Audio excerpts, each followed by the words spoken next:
I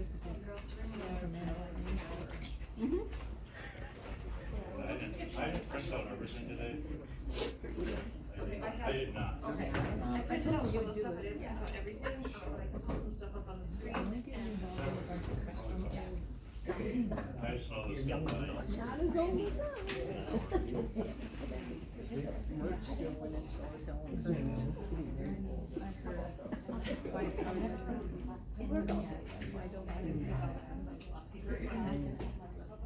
it's hard when you're right, but it's a long day for you. Yes, it is for you. I get it, she said, sit there until when it's all done. Yeah. We can work it out. Yes.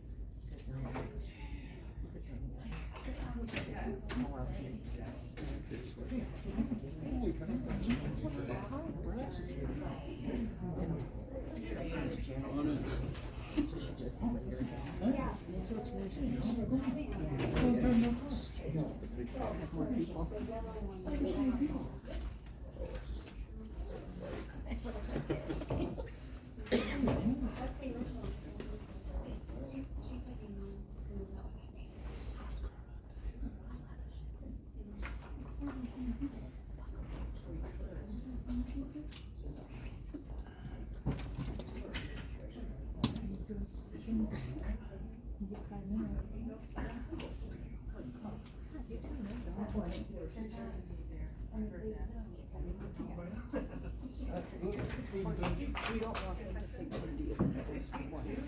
Oh, I see.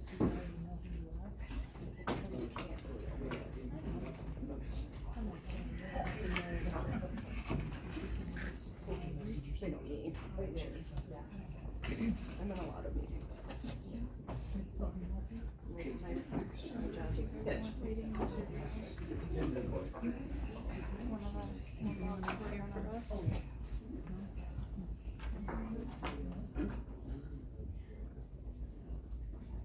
Okay. All right.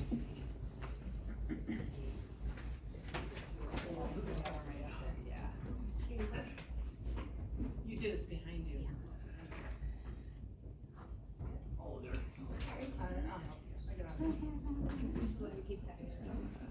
Well, it is 3:01, so I will call the Finance Committee meeting to order.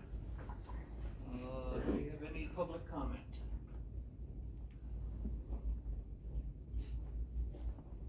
Any public comment?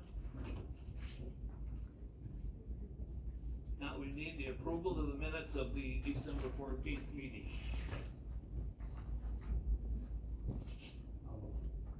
Second. Who motioned that? Tony and. I'll second. Vice Chair. Any additions, corrections to the minutes? If not, all those in favor of approving signify by saying aye. Aye. Those opposed say no. Motion carries. Let's see.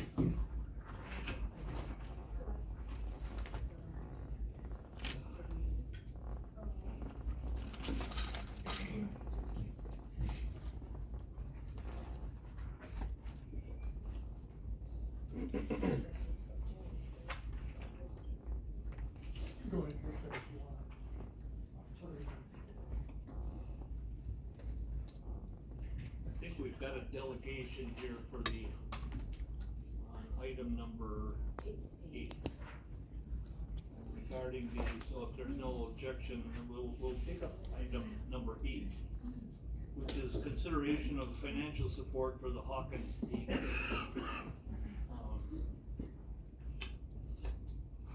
I know I did get I think Ashley sent me something on, she got a request from the group, so, you wanna maybe touch on that, Ashley? Are you willing to let them speak? We can do that, yes. Okay. Where would you like us? Right here? Or come up closer to the middle table? Yeah, come up here. There's a speaker right above you, so it kind of echoes above this. Oh, yeah. Caught off guard because I wasn't expecting to go first. Sorry, we were expecting to go first. That's fine. We have some material to hand out, if that's okay.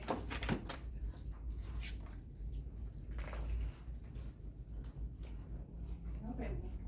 There's more people who, Yeah, I can get Yeah, our started. committee members, if they wanna just raise their hands and then just make sure we. Them guys get it.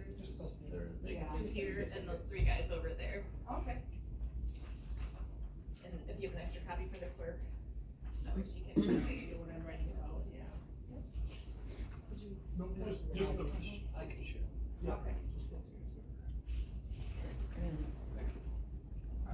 Alright, I can get started. Would you mind introducing yourselves first, so we can know your names in the minutes? Right, definitely. Thank you.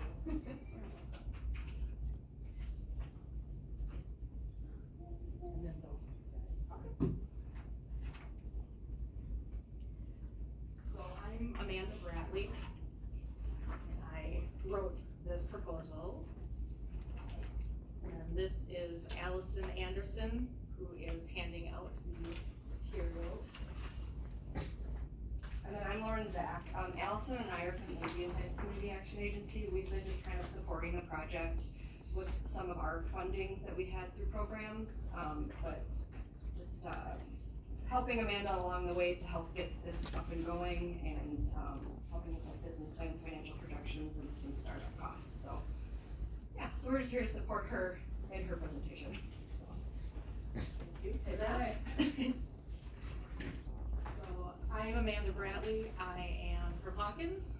I grew up in Hawkins, moved away after college for about 10 years, and moved back to Hawkins about 5 years ago with my husband and 2 children. And when I moved back, it was apparent that there was a need for a childcare center or childcare in general. There is currently one in-home daycare in Hawkins, and there is one in Kennan, but there are no regulated daycares, in-home or centers. In Rusk County alone, there are 4 licensed daycares, 3 in Ladysmith, 1 in Bruce. So They did a study a year ago, and I believe Jeremy, you were in that meeting. There are over 550 children under the age of, I think it's in there too. We gave you that, the exact numbers from your sheet. So there's 527 children under the age of 5 within Rusk County that have 2 parents in the workforce. But there are only 67 licensed childcare slots within Rusk County. So all of these other children are going to unregulated, unlicensed childcares that or maybe not always, I'm not saying that they're always unsafe, but you just don't know. They're not going to a safe, regulated childcare. And with that being said, when I moved back to Hawkins, and I did find childcare, and there are 4 other people my age, my friends, that live there, and we all kind of have the same struggles, trying to find care.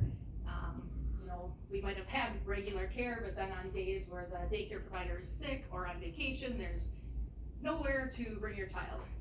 You can see people posting on Facebook all the time, looking for someone to watch their kid. As Lauren said, that's a little bit of a safety concern, just dropping your kid off with whoever. And then specifically Hawkins, even my mom has told me, who is here with me today, that when she was working and had children, she put up a sign in town asking to find a babysitter, which she did.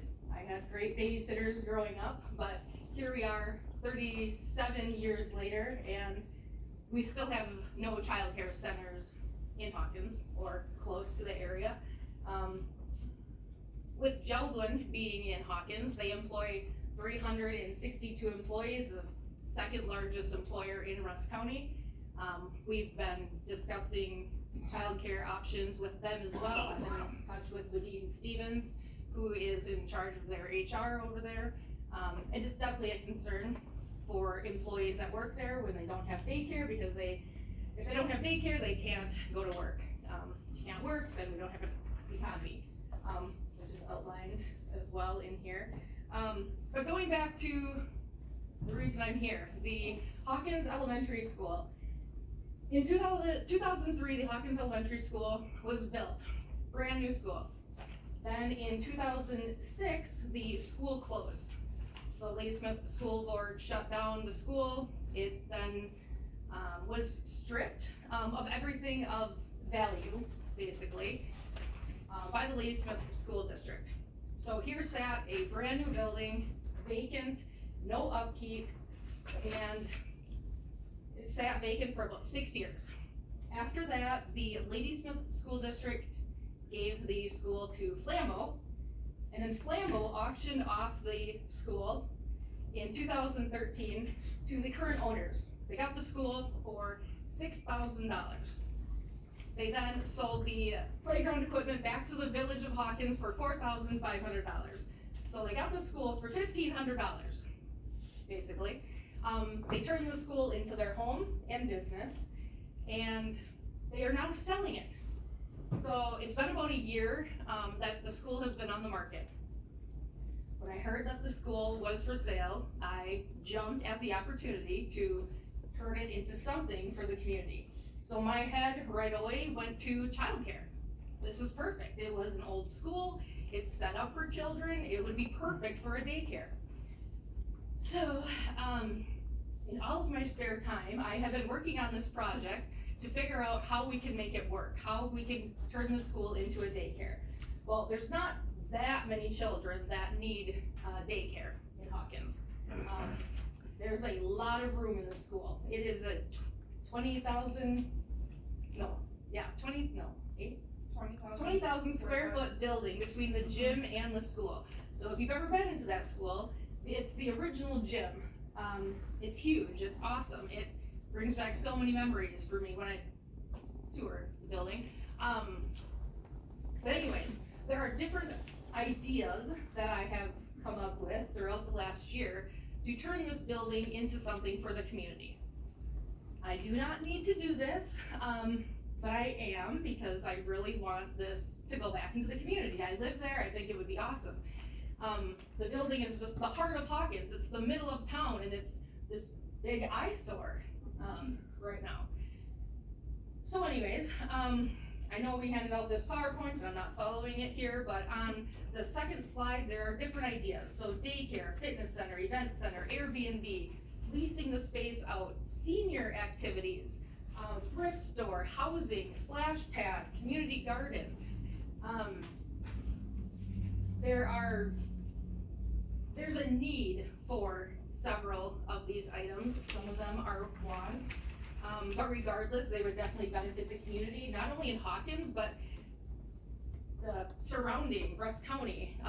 Like I said, there's 362 people that work at Geldwin. They're coming from Ladysmith, they're coming from different areas, and it would be great to utilize that space for everyone to enjoy. There are renovations that are needed in the school because it was unkept for so long.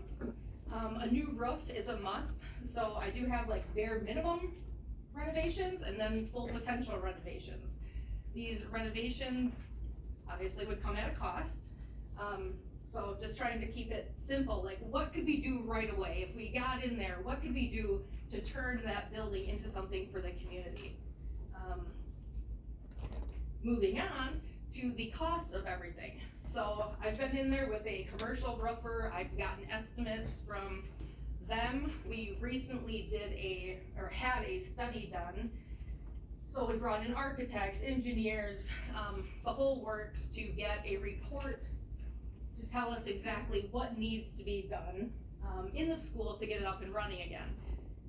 We have floor plans, we have lots and lots of research and money invested into what we've done so far. But still, even just buying the building, right now it's listed for $200,000. A new roof was estimated at $100,000. If we put in AC units, that would be at least $15,000. There's currently no furnace or AC in the gym, so if we want to utilize that, again, there's cost to it. I've been working with different banks, trying to come up with financial projections, just to make a profit. I'm not here to make $1 million. I just want to give back to the community and not go in debt along the way. Do you know what the cost of maintaining that building will be after it's renovated? Like, have you looked in the cost of utilities and all that? Yes, I did. I have them somewhere, but I have all of the utilities, from the current owners. So I've asked for their propane, their electrical. I don't know how accurate it is, just because they didn't live there for a period of time, so I don't know if what I have is super accurate, but yes, we have 3-year financial projections with all of the utilities included. Yes, anyways, I can get that for you. Well, I was just wondering if you calculated that in Yeah. your projections. Yep. Hopefully, everything that you could think of was calculated into the projections multiple times, with the help of small business development out of Eau Claire. So then, on the next page, there is a slide, it's funding obtained and funding opportunities. So far, I did receive a $7,000 grant from Indian Head. These are called Dream Up funds, they are specific to childcare. And then the study, also through Indian Head, which was $16,000. My own personal commitment, of $5,000. I've put on 2 different bake sales to try to raise money, which we received $2,000 from community members who are very interested and very supportive of the project. I have had nobody say anything negative or bad or, what have you. And then other sponsors as well, so we have $5,000 coming in elsewhere.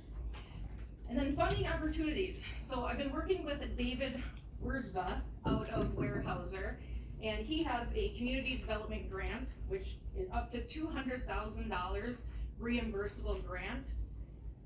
And since Rusk County is a distressed county, it's a 1-to-1 match, so you get more bang for our buck, if you want to say. Not sure if that's a good thing, but anyways, he is great. And he actually came to our village board meeting in Hawkins to discuss the grant. And again, very well received from the community and from the board members. There is a small business grant from Indian Head that I would qualify for, which is $5,000. There is a PAL grant up to $40,000, and that is specific to childcare. However, that grant expires in June, so I do not think that we would be available to get that grant just because of timing. We also have a Hawkins Forever Fund. The people in charge of that said they would be willing to donate funds, but it's a very small amount. And here we are with the county and ARPA funds. So I know that the ARPA funds are available. I know that there is, on the next slide, the usage that the funds can be used for. There are 3 different sections that I could find from the eligible expense, if that's what you would call it, lists that are specific to childcare. So it fits the project, or the project fits the expenses here. So with all this being said, we do not have enough funds to purchase the building and do the renovations to make any of this work. So we are looking for outside financial help.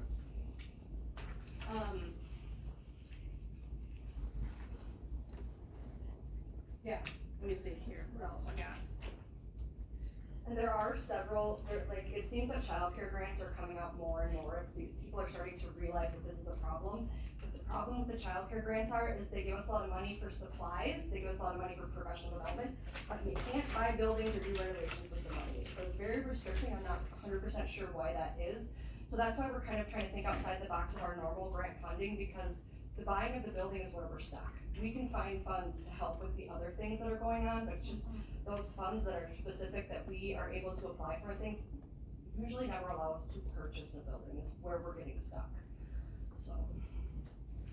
Yes, and also within this slide, there's reasons for support, so how the county could benefit. So just looking at the county, we know Ladysmith gets a ton of funds. They get a ton of opportunities. There's not a ton that goes into these other towns and villages within the county. So support on the eastern side of the county would be very helpful. And then just looking out for the best interests and safety of our children. Again, these children are our future, and right now, there's not a regulated childcare center for kids to go to. It would help boost the economy. Hopefully that people in the workforce could actually stay in the workforce and not have to worry about losing their job or calling in sick because their child, doesn't have any place to go. Community supported, like I said, so far everybody has been very supportive of this project, and childcare will always be necessary. Like I said, going back 37 years, we're in the same situation that people don't have a place to bring their child so they can go to work. There is so much potential in the building. I know you think I'm just biased because I live in Hawkins, I'm from Hawkins, but I just feel like if you could see the building, there's just so much potential. And we have a lot of community support where I think we could come in, get other people involved, volunteers. I know there's a lot of retired folks in town that would love to give a hand. And then with the fitness center, health and wellness are needed to thrive. So I also put out a survey, which I don't think I mentioned, earlier last year. I got 129 surveys back or results. Brew Gelblin was one of them, and they had a lot of support for the fitness center. I think over 68 people we had that surveyed wanted the fitness center.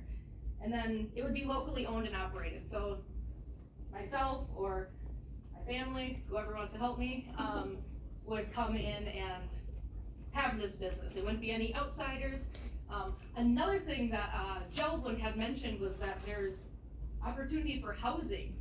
So a lot of people want to work at Gelblin, but they don't have anywhere to live.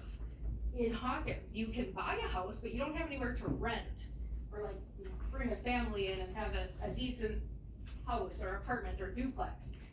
This school is on 2.7 acres of land, and there's a lot of room where maybe a fourplex or a sixplex could be built, so we could bring in additional employees to Gelblin. And we're getting a Dollar General in July, so so many fun things happening. So many fun things are happening, and bringing in more people and more businesses to the community, and I think that along with what Amanda's saying, we all have young children who require childcare, and we are doing big things in our communities that we work in. Allison and I are involved in a lot of projects, and we want to keep people here. We want to keep people coming. I'm from a big city. My husband's from Jump River. He moved me out here. I love it now. It took some adjusting, but there isn't a lot of resources like I had. So when trying to find childcare, thankfully I found a job in Ladysmith. Otherwise, I would be driving 35 miles just for childcare. And some people at Gelblin are driving 60 miles before their day starts for work just to find childcare. So we want to keep these communities thriving and alive, and we got to bring families in that have children to do that. And when there's no childcare, it's really hard to keep those communities going. So, especially in a day and age where it's really hard to stay home. It's really hard to stay home with your kids and pay your bills. It's almost impossible these days. So. And I do have a whole binder here full of a lot of information, a lot of research, newspaper articles, what have you. If anybody has any questions on what I've done or what you might want to see, or we'll just leave it at that. And we can always provide additional things afterwards via email, like financial projections or ideas that we have had. We could talk all day about it, but we don't want to do that for you guys. So we could obviously follow up with more information if you guys request it afterwards. There's a thing that concerns me. You talked about the price that the current owners paid for it, and then what they're asking now, like you said, $200,000. As soon as they know that you've got that amount, or I guess my question first would be, have you made an offer to them other than less than 200? yes, I've offered a very, very small amount, and they did not accept. Because as soon as they know you've got a pocket full of money, they're gonna want the full amount, so. And they have been dropping the price. They just took it down from, it was 240. 224. 224. It started at like 260. They've dropped it quite a bit. cause they're not getting offers, you know, they're not, who's gonna buy, you know, what are we gonna do with it if you don't have the plans, I mean. And it's very if I encourage you to go on Zillow and look it up, it's interesting house setup that they set up in there, it's very, if I were a child waking up to use the bathroom, had to walk down that school hallway, I just, scares me thinking about it, but it's a very interesting setup, but, thankfully the price has dropped, we just know that the owners are very, They're they're going motivated. through a messy divorce as well, so they don't wanna budge on it, because it's, They were actually living in this building then, they turned it into living quarters? yes. Yeah, so there is a kitchen, so not the commercial kitchen that would've came with the brand new school, but they did put in a kitchen, residential kitchen.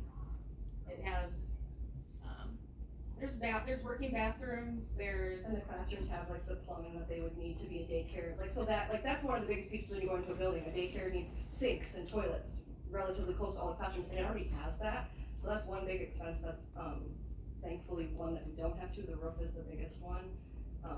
But it is, like, even if we were to be able to open, we could open one classroom relatively soon for childcare and work on the other pieces, but there is one space where childcare could open almost pretty much right away.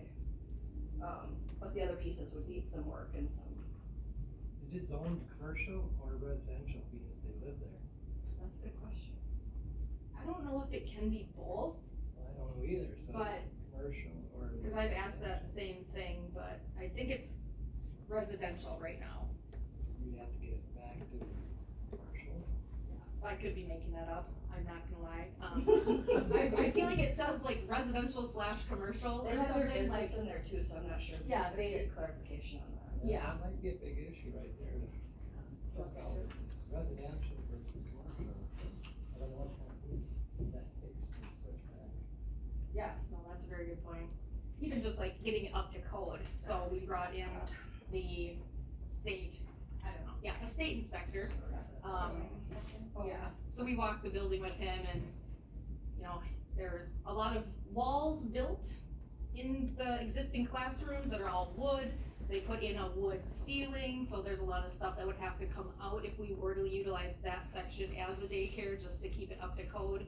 It was built under the education code, but then since they turned it into their home, then nothing was really built up to any code, I'm just gonna say that. But to turn it back into an educational facility, it would have to be brought back up to code. I believe he said that it was still listed as education the whole time though, that they never had it switched. Yeah, and they're only paying $600 in taxes a year. Not sure how that happened, but I mean, it's not really benefiting the community or county or, you know, like from a tax purpose, you're not making any money, or a lot of money on this $1.2 million building sitting on 2.7 acres. I know I don't have that nice of a house, and I pay a lot more in taxes than You're saying if you get the place, we should raise the tax amount. I have already talked to the tax assessor about that, and we did put that into our projections, that the taxes will be raised. So you talk about, a $250,000 selling price on a building right now, and, you're looking for funding to help buy the building. I'm guessing you're not asking for the county to kick in to buy the whole thing. Is there a certain amount, minimum amount you need in order to be able to purchase it? I would say that the minimum amount for us to do anything, cause even if we were to buy it straight up, just the building, and did nothing else to it, you know, right now it's listed for $200,000. 30% down is what the banks want these days, is $60,000. So that would be the minimum, just to buy the building. We obviously would take more, But if the county wanted to buy the building, it would be $200,000 or maybe cheaper if, you know. Or if the funds were granted to somebody whose project would fit into the ARPA expenses, $200,000 would be fantastic to get into the building. With some sort of an agreement that the funds would be used appropriately. The programs that we want to put into the building would be community driven. driven and help community development. So the thing with ARPA funds is we have a certain timeline that we have to use those by, and if we don't, have them committed by a certain time, we lose them. If we were to commit ARPA funds to you, how assured would we be that they would be used within a certain timeline? Very good question. So, one of the biggest things that people have concerns about this are finding employees. Okay, if you're gonna run a daycare, you need employees. And that's a lot of the daycare's problems right now, is that they don't have educated, licensed, certified, employees to work. So with my survey that I did, I put that question on there: would you want to work at a daycare if we opened it here in Hawkins? And I had, I think, 7 individuals that said yes. Okay, well, I know they're not all gonna be qualified, so I just reached out to 3 of them recently, within the last 2 weeks, and said, hey, are you super serious about working at a daycare, because I'm really trying to get this going? And the 3 individuals that I reached out to said yes. Some of them are already trained, some of them are already licensed, some of them have higher education, that would be qualified, or it wouldn't take long to get them back into, childcare setting. So with that being said, yes, I think that, or I know that if we had the funding and we were able to get the building, we could have it up and running as a daycare within 6 months-ish.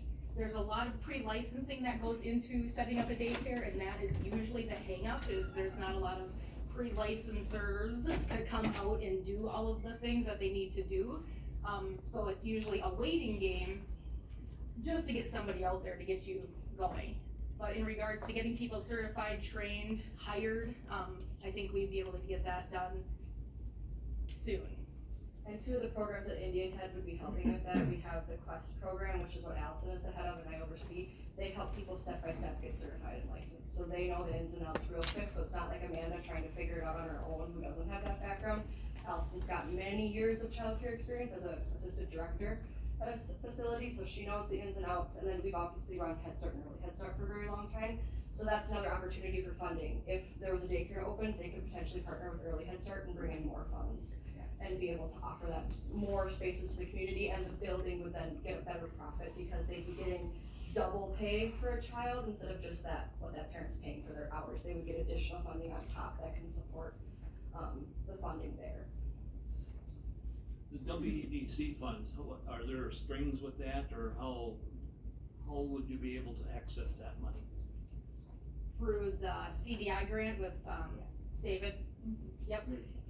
Yes, so it does have to be approved by his committee, but from what David and I have been talking about for probably 6-8 months now, he doesn't think that it would be any problem getting approved.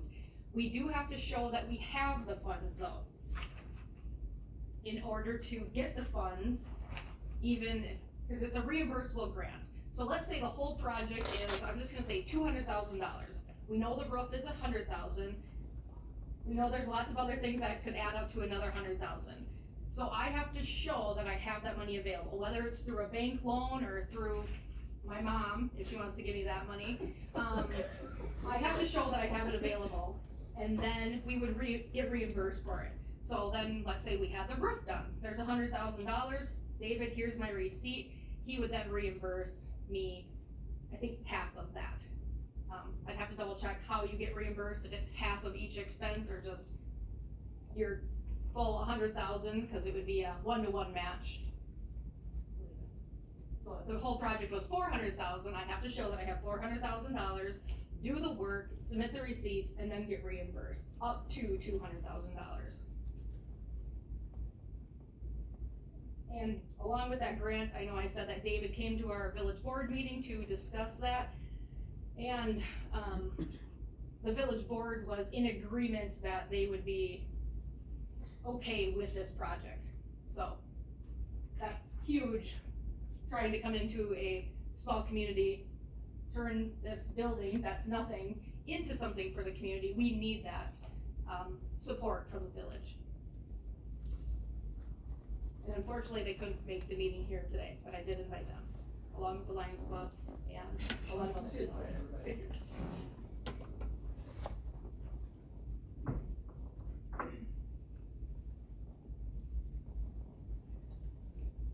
thoughts? How many children do you foresee this project benefiting? So originally, based on the space, it could benefit a lot of children. I think our original projections were 40, up to 40, but we dropped it down because I really don't think there are 40 kids that need daycare in Hawkins. So we dropped it down to 18, 10 full-time and 8 before and after school. And then in the summer, it would be needed a lot more. 18 total full-time children. And that's just based on utilizing one room and having 2 full-time teachers.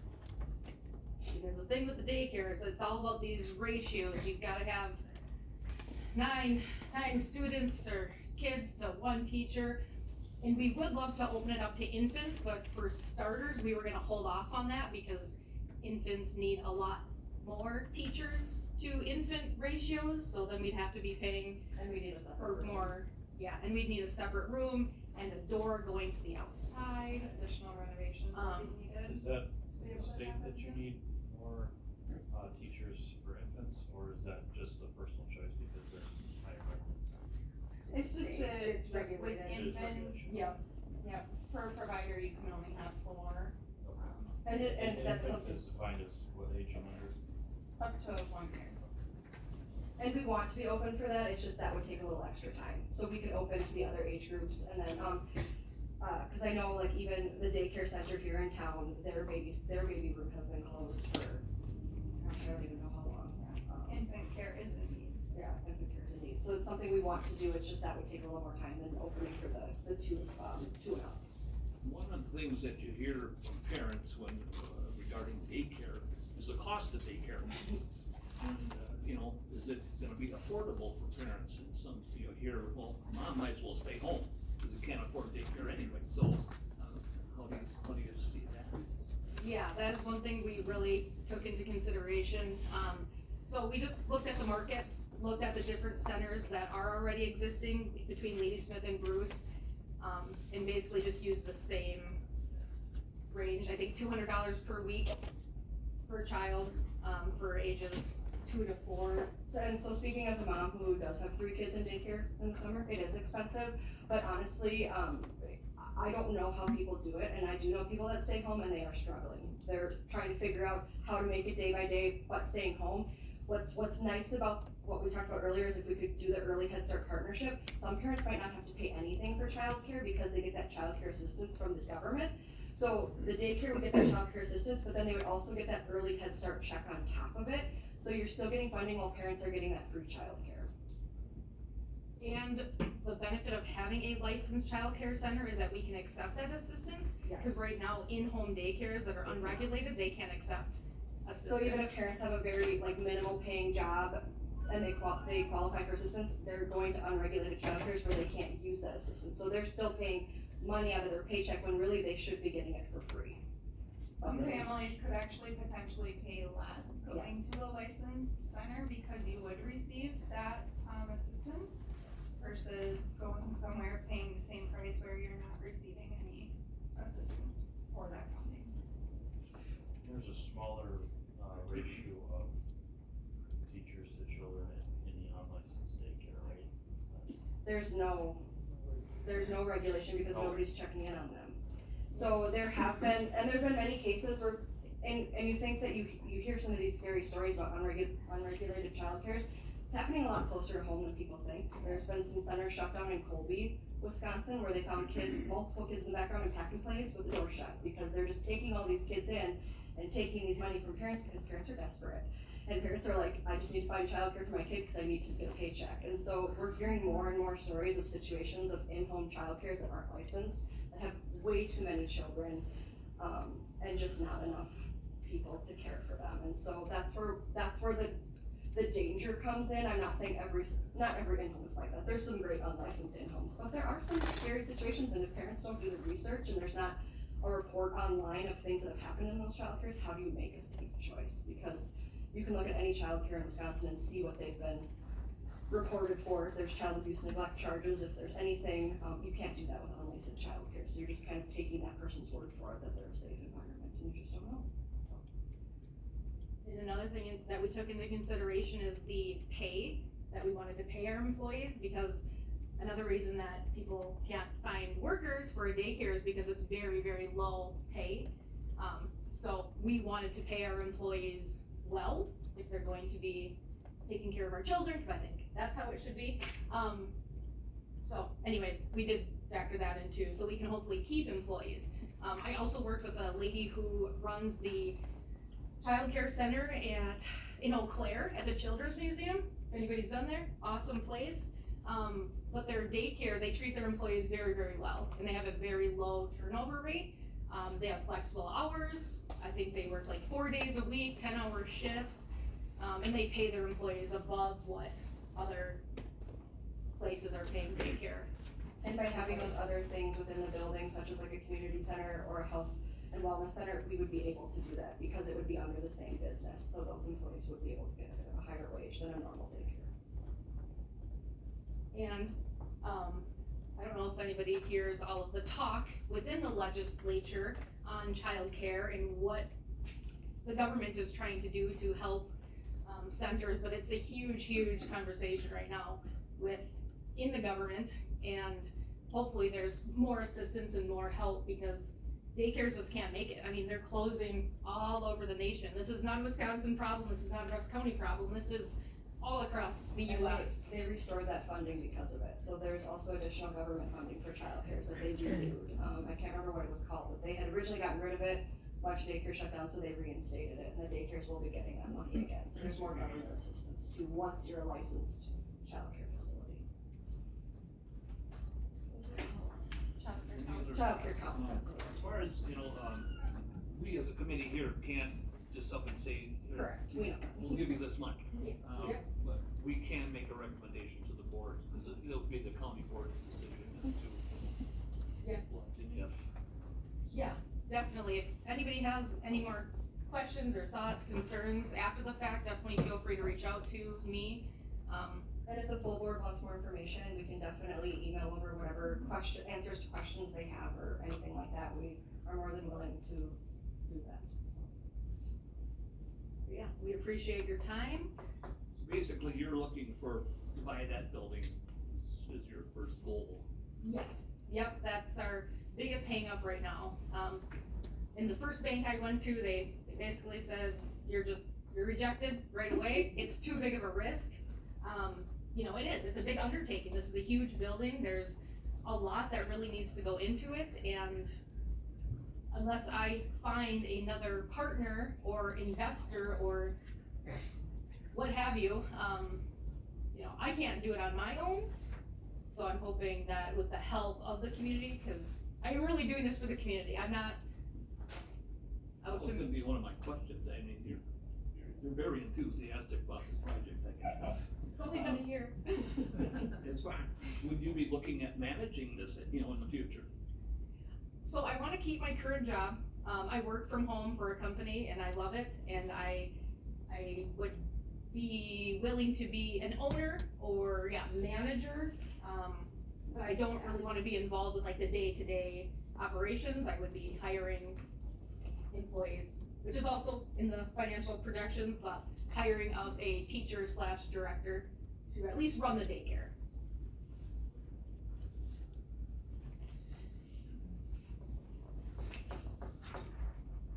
If those are all the questions, we will let you get back to the. May call you on the side, and just to talk about something. Yeah, absolutely. Wisconsin Community Foundation, Would you be willing to share those discussion financial with projections? Kevin Smith. Yes, we have a copy of them. What was that? The financial projections. Lauren, I'll call you. Yeah, that sounds good. Yeah, call her, and we'll produce it. Thank you. Yeah, thank you guys. Now, to the committee, how do we wanna handle this? Do you want to talk about something, an amount of money here, or do you wanna throw that at the board, or what do you wanna do? Well, the We Phil's do have point, ARPA funds, so. we do, but to Phil's point, they have to be allocated by the end of this year. And then if something happens, they're just gone. I mean, if it comes Well, in. allocated by the end of twenty-four, spent by the end of twenty-four. But there is, 6, I thought that was 2020. what, could we pay wages of a certain amount? And then take that certain amount out of. If, well, it can't harbor funds be used to pay wages. Yeah, what wages? Funny, it's- So if we wanted to go a certain amount, we didn't wanna have the money out there tied up as ARPA funds that may or may not be spent. Potentially pay wages of such an amount if that's the way we decide to go. And that way, the ARPA money's spent, and if the money for the project doesn't go through, we get our money back that way. Just as a thought.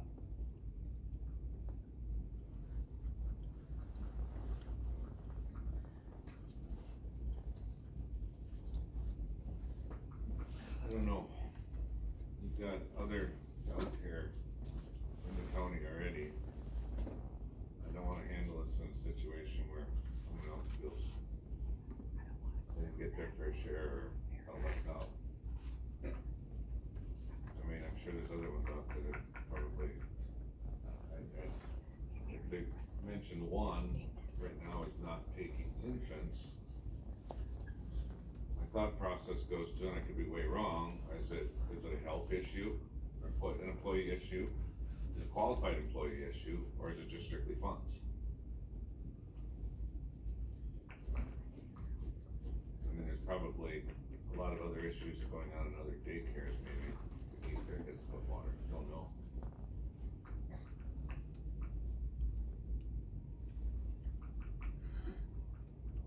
I'm sure they had a rough time of it too during COVID.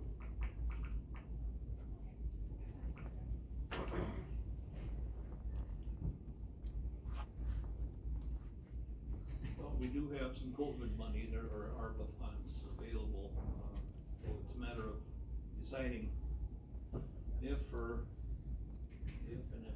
how much. Do you wanna throw this to the county board, or do you wanna give the county board a figure or not? What was the last part, Randy? Or recommend something to the county board?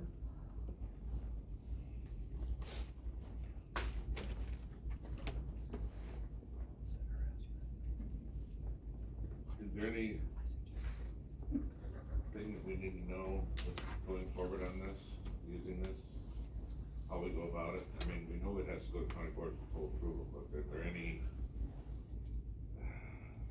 obstacles we're gonna run into using this way? No, I just think there's gonna be a lot more requests from outside the county, which. That's my thought process too. When I say outside the county, I mean not for external projects, but none of this project's outside the county. It's, first place, I'd say 200,000 for the building, the bank wants 30% down, which is 60,000. That's assuming you pay 200,000 for the building. Are they looking for the down payment, or are they looking for the full price? Price would be welcome to them. Well, I'm sure they are, but that does change the, the likelihood of being approved, let's put it that way. They're looking for a down payment amount, if you have more like a grant, if you wanna call it that, rather than taking full 200,000. And you still need funding after that for operation. So, I mean, if they own the building, like going to a bank, they have these other applications for affordable. How's that gonna affect those? Are they gonna be eligible or not eligible? I think the question here really should be the zoning issue. is it zoned residential or is it zoned commercial? Cause that's gonna be a big issue. Well, I think that could be changed. I mean, It can, but Yeah, the village could we can change. say that can be changed, but that could be changed easy enough. that's a starting point. Huh? That's a starting point.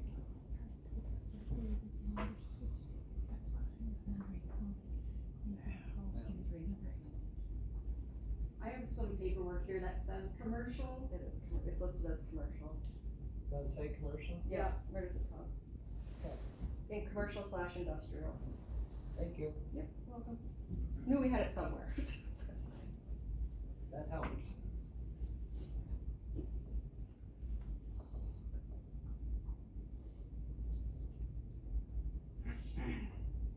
Would you like to put this on the county board agenda with just discussion and see where it goes?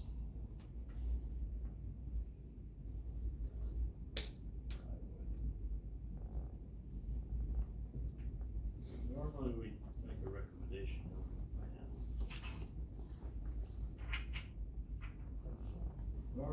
Normally we send something with a recommendation. We do.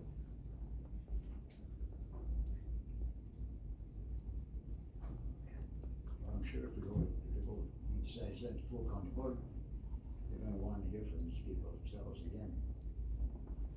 I mean, we probably have to have a presentation at county board. Maybe, there'll be a lot of questions. We could make a recommendation here too, you know. That's what I'm saying. The only reason I would be in favor of voting this on the county board is the fact that it's a new startup. I'm real leery, I applaud their enthusiasm, and I'm sure it's needed. Where I'm concerned from the county standpoint is, I don't wanna, like Jamie made the comment earlier, if we start giving this out to everybody and anything, and that's fine if that's what the board decides to do, but this is gonna open a whole different avenue of where these funds can go and be used for. Another option could potentially be mining funds, since this is for economic development.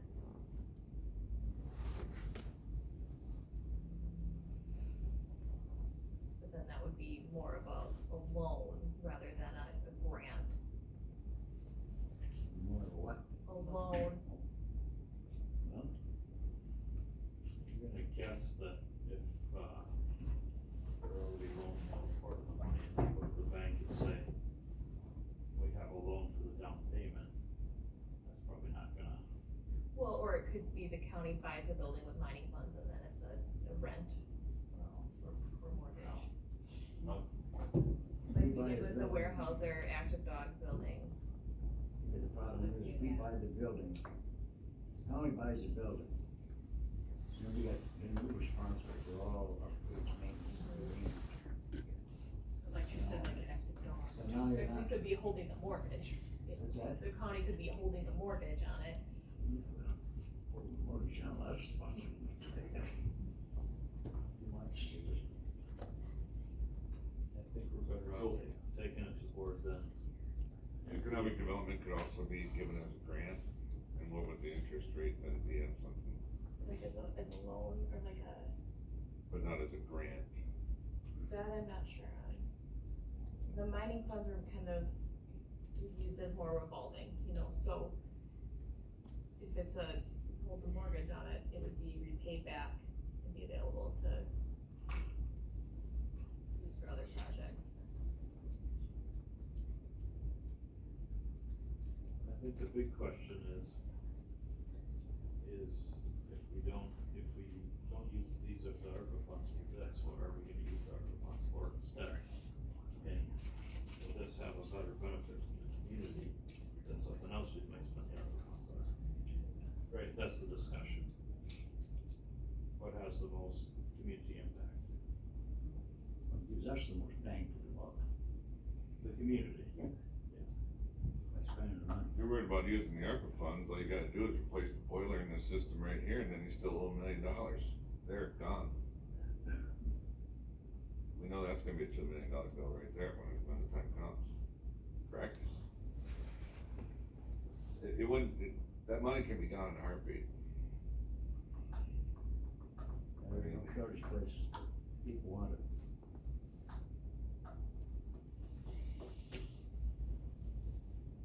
Cause I was told that system was bad already a year and a half ago when Old was here. So, but I don't know how it said no, but property.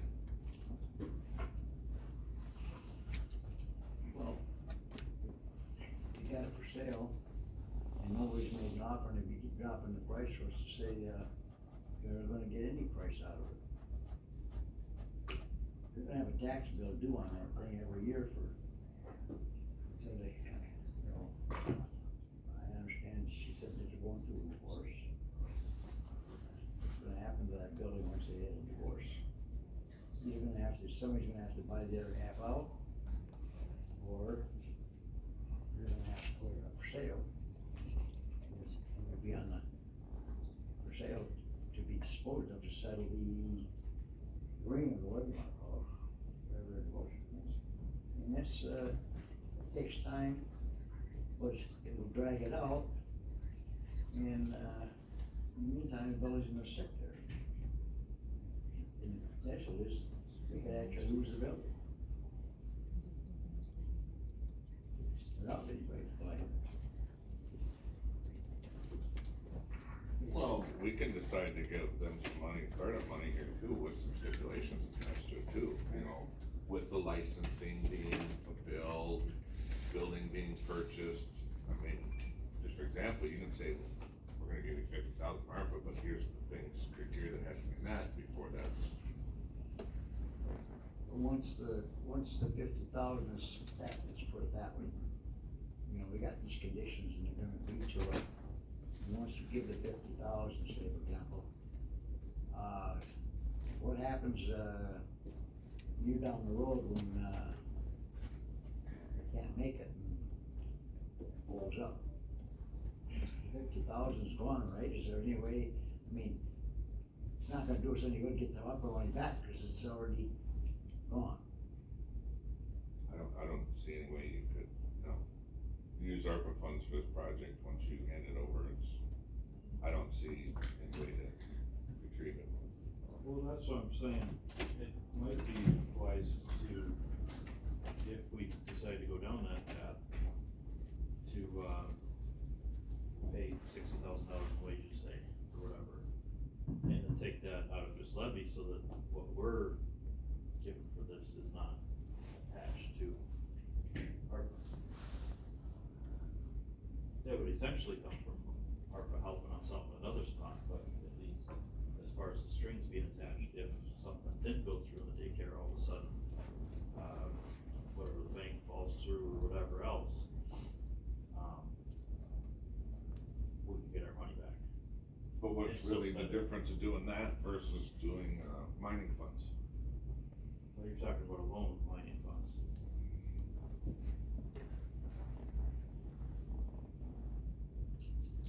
Well, I think a lot of that money fund money is kind of mixed between, somewhere in Vietnam, isn't it? Yeah, I think so. So, Well, I mean, our mining funds are separate, aren't they? They had their own mining funds, we had our mining funds. What we have in our pot mining funds is our pot mining funds. What's the county done in the past, Randy? In these type of situations, say a business comes to the county or comes through the economic development, what's kind of been the track record? Is there criteria that has to be met? Well, over the years, the county has had a fund. That fund is now no longer in the county, it's in, with the Regional Planning Commission, Spooner. Okay, And it's, and we've had numerous, individuals come to us and get loans through that, loan fund. but the county's never done anything like we're discussing right now, have they? Not really, no, I don't think so. Population of the county has also declined. Just throwing that out there because past practice doesn't necessarily mean it's best practice either. No, I'm just trying to see if there was some type of precedent set of how they dealt with a similar situation that I'm not aware of. Yeah, this is, it's unique because it's, you know, the ARPA funds are out there and, well, and that's what they were for, really, is to help. In fact, there was, you know, it would encourage you even to help local businesses with just handouts to, you know, help them through the COVID thing. It was, I don't know if that happened a lot, but.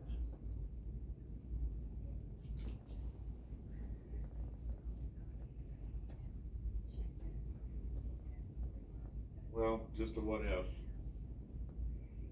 So let's just say we were to motion onto the board to take some ARPA funds towards this project. And let's just say the board passed it, and then next month, another similar situation came along. Next month, another similar situation comes along. Somewhere along the way, somebody's gonna have to be prepared to say, okay, we have too many. When you run out of money, yeah, then it's done. So, and that can be taken as a case by case too, I mean, you can say, well, this is well put together, and to your point, we have less funds now, and the next case might be different. So I think you would, say we're doing it by case.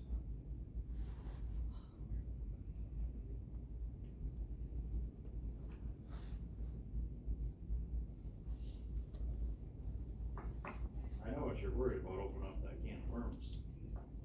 But at the same time, I mean, like I said, what are we gonna, if we spend all that money on a new shiny object for the courthouse, how's that gonna look for the community too?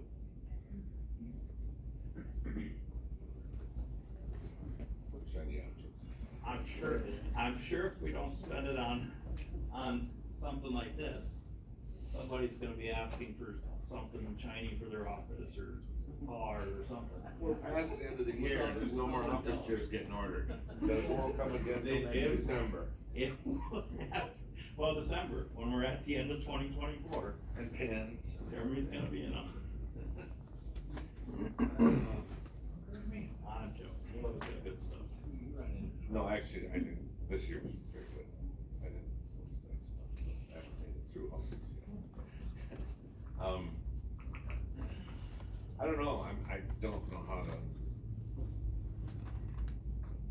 Maybe you're I right, like what they're doing, I don't know how to go about maybe you're right, making it, I mean, fair to everyone, maybe you're it's right. everybody's money. Maybe you're right though, maybe we pass it on to full board and just say this is just, we're given a platform. And if we pass on the packets now of the information, people would have time to, reach out and ask questions and maybe come up with whether they support it or not. I guess if it goes on the county board, no offense, I would like to see a much more detailed business plan side of it. Yeah, we said if you guys want us to come to the full board, we'll work with Dave Worsloff from Economic Development and put together. I mean, this is a little, there's some gray areas here that, I mean, Yeah. it's great, and like I said, I'll say it again, I applaud your enthusiasm.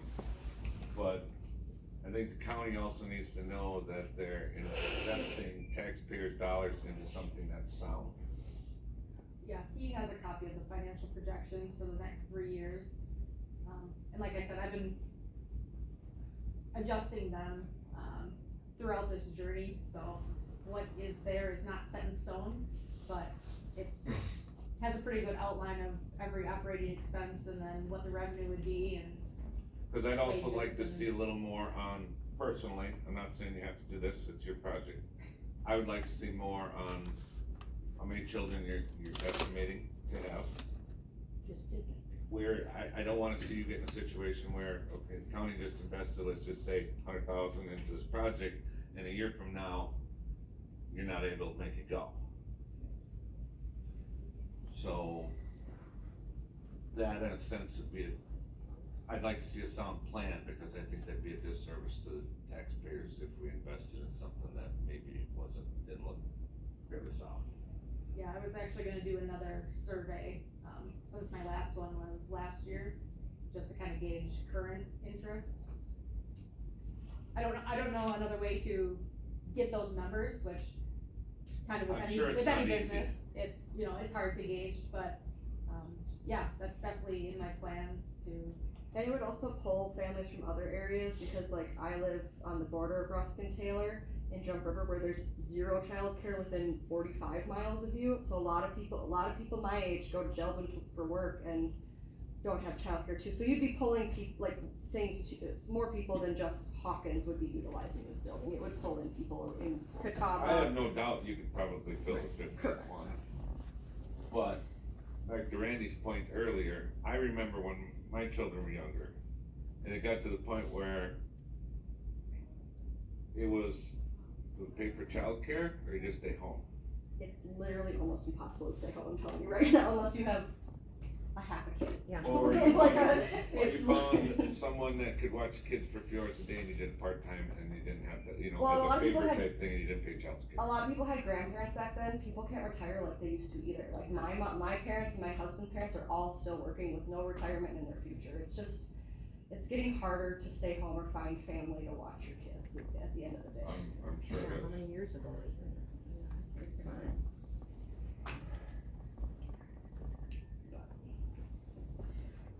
We could definitely put a more concise presentation with the numbers. We have time to get it on the board agenda. Yeah, I can get it on the board agenda, but do you want it on for like this month? Which the board meeting is Next Tuesday. next Tuesday. The agenda's going out tomorrow. Do you have time to get everything together, or do you wanna wait till the following month? I mean, I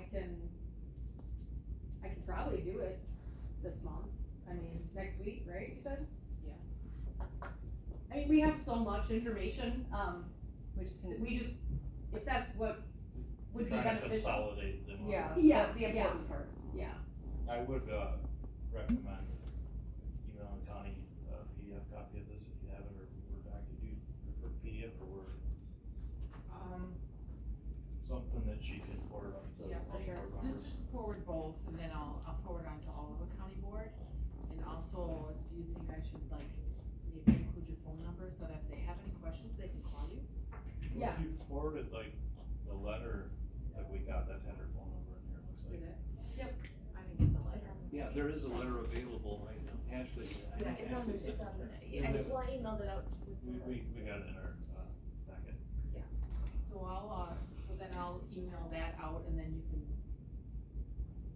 I'd like to see an outline of a regular business plan. Business plan for this? Yeah.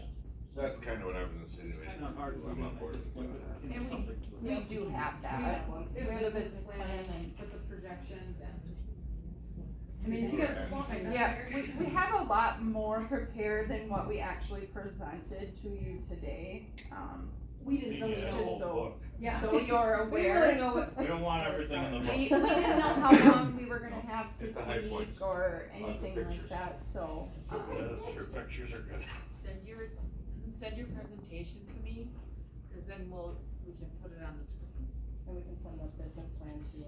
Sure. With that. Yeah, whatever you wanna send. Can you or Ashley look in to see if any other counties have went down this avenue? Yeah.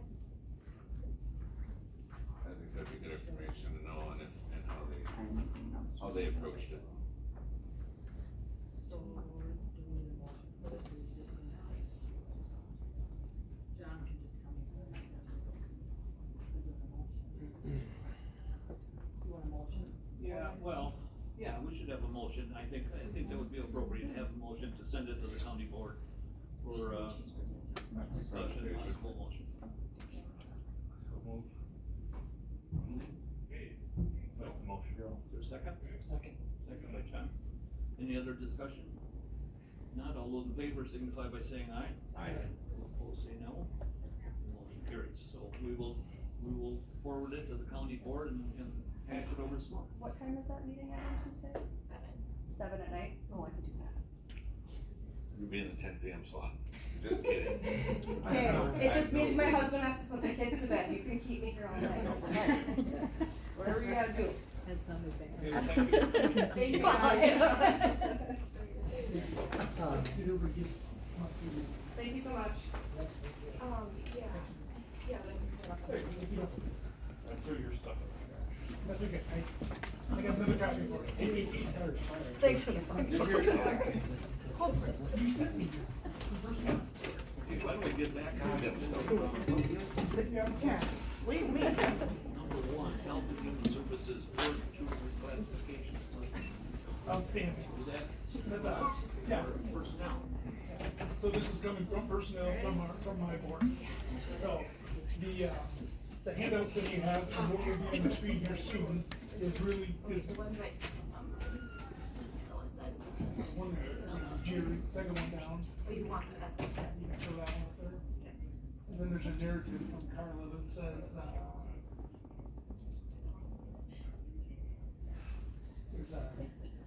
yeah, that's a good one to start with. Okay, so the gist of this is Carla Kloss, child support manager, and sports staff manager, Jeremy Jacob from Human Services, you know, right now.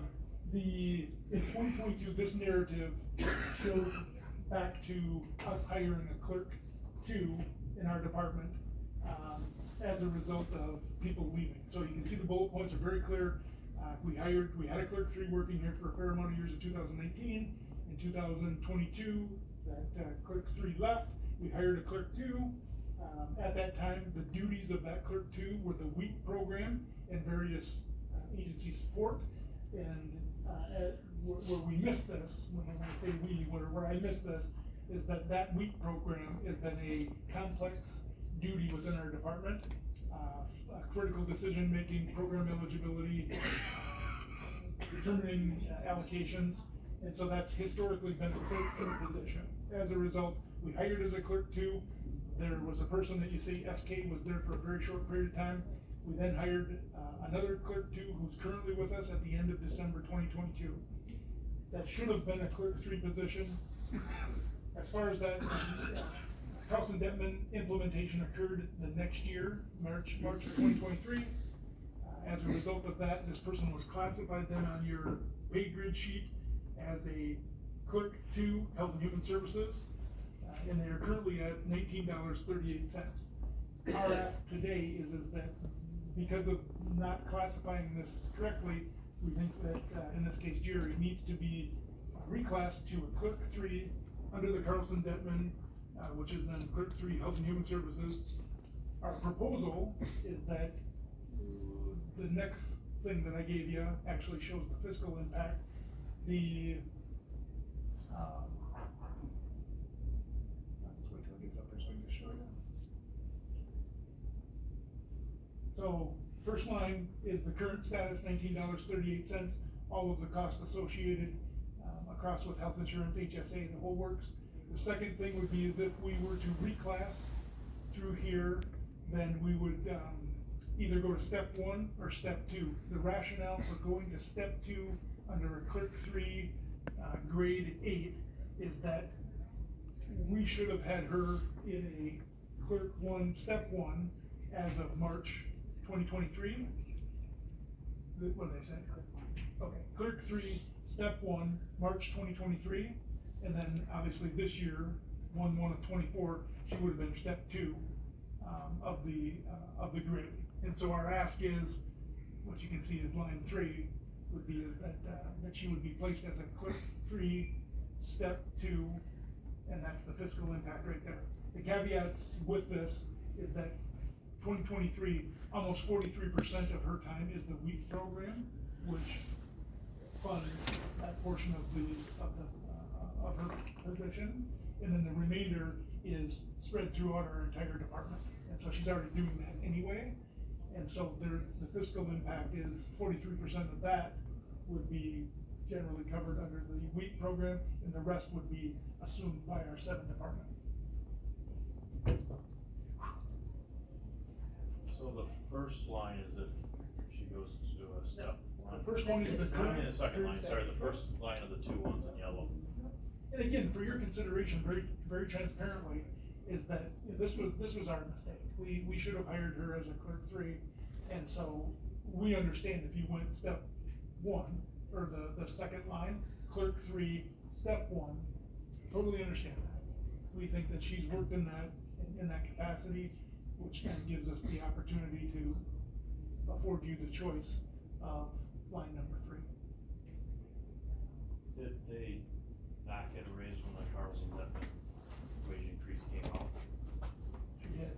And that was higher than the wages already that she was making. So this would be another step up.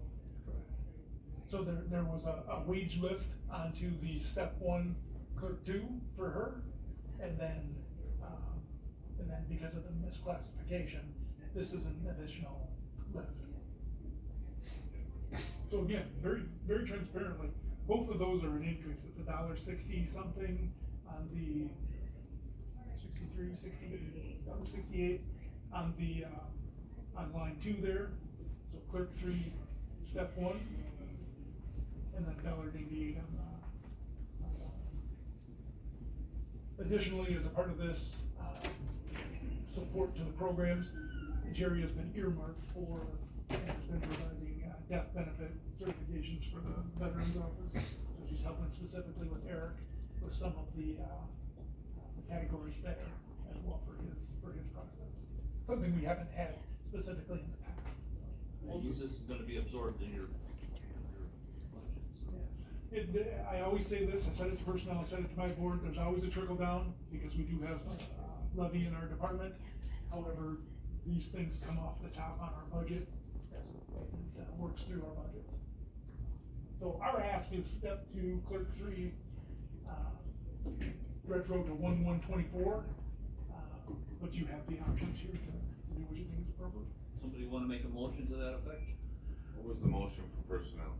Do we know? Motion by Meyer, second by Sal, to approve the clerk 2 to clerk 3 according to the Carson Detman grid as of January 1st, 2024, and at step 2, grade 8, $21.36 per hour, and forward to finance for approval. I'll make that motion again. Is there a second? Second by Tony. Any more discussion? Not all those in favor signify by saying aye. That was to a step 1? Nope. Step Step 2. 2, the 2136. Because it, like he said, if she, that's why I made the motion I did. You caught all that? Yeah. She'd been at 1. If they were already there, they would be at step 2, is what you're, original. Yeah, she worked all the 23 as a. All those opposed to the motion, say no. Motion carries. Well, thank you very much, appreciate that, it's big time. I think Carla did that. All right, we'll move on to forestry request to utilize funds. We got number 2 yet. Bad. Cause I got all there. 12 minutes, Right. Sheriff's time, 4 minutes. Number 2. Well, oh, come on now. I think his watch. You didn't trust his watch, did you? That's Jeremy too. Oh, okay. The step placement. Okay, number 2, step replacement, step placement regard, our CITC finance count.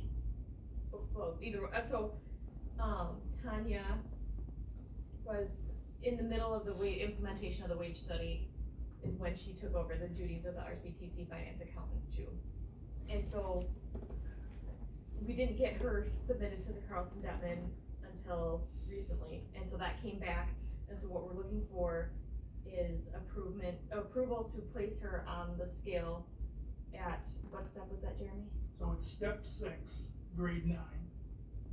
Yep, at 23.72 hour. 100%, Motion too. super good.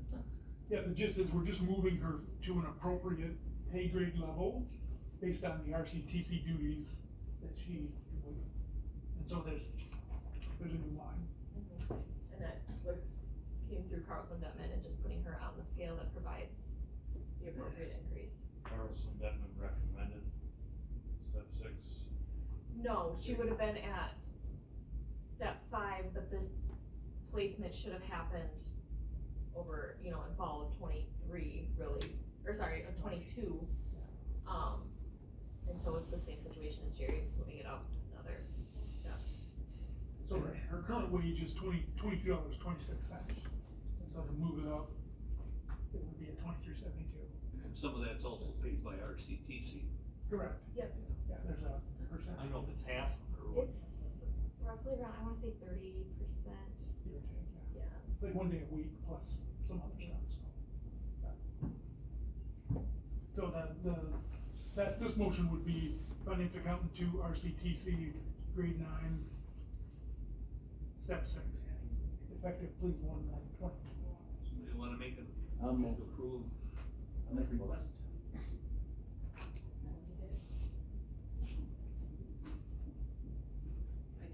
No, Tony, okay.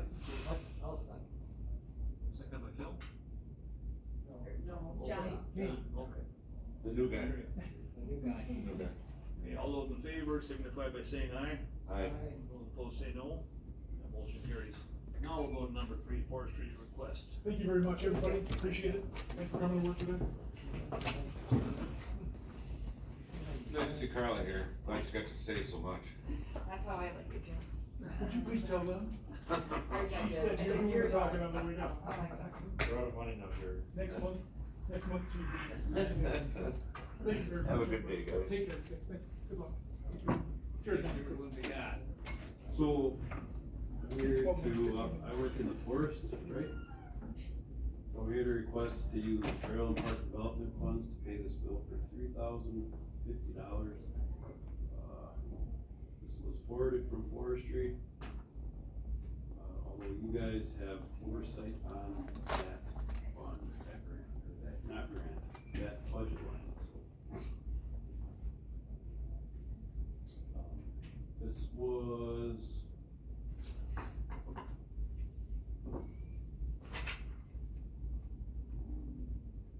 a bunch of bills we worked on north of Kozak Lane in the Blue Hills, improving this road drastically.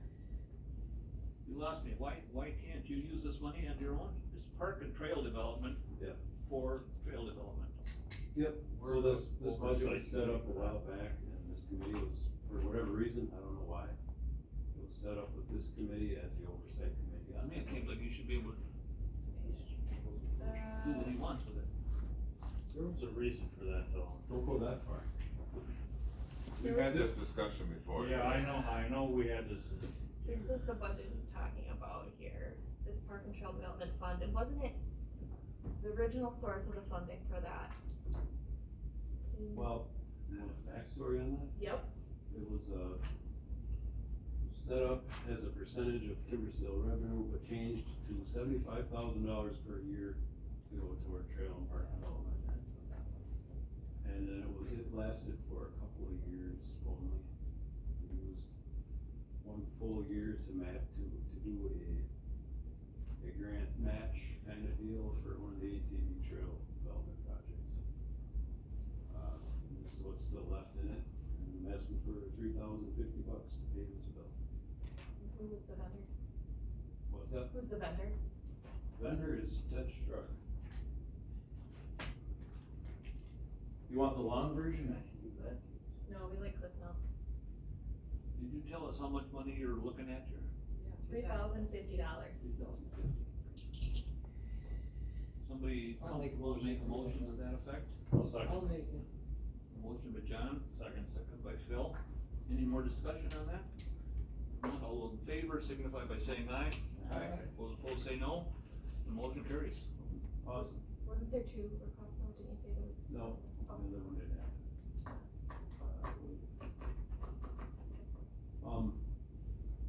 Yeah, thanks guys, and, childcare is very important.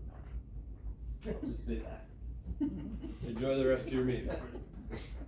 All right, next up is, approved transfer of Grant County, Rusk County SWAT funds, 501c3.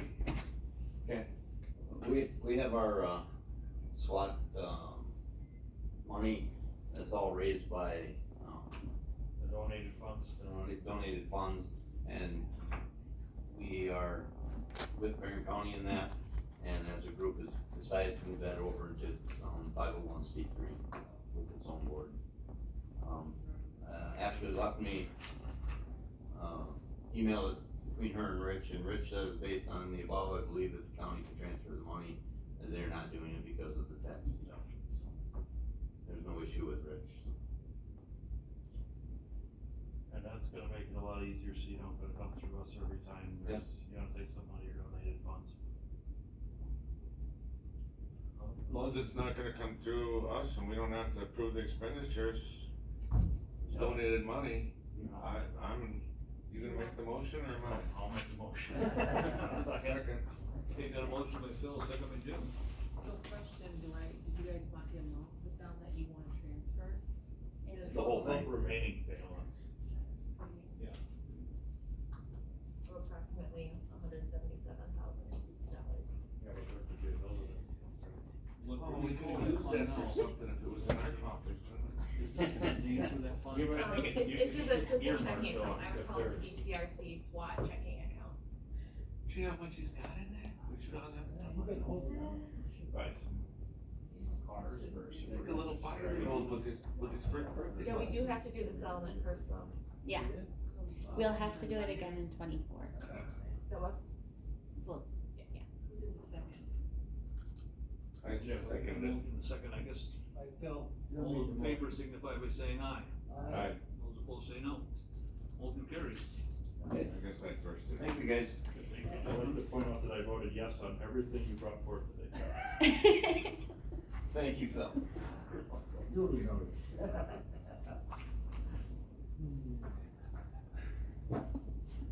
Okay, cancellation of department credit cards for misuse.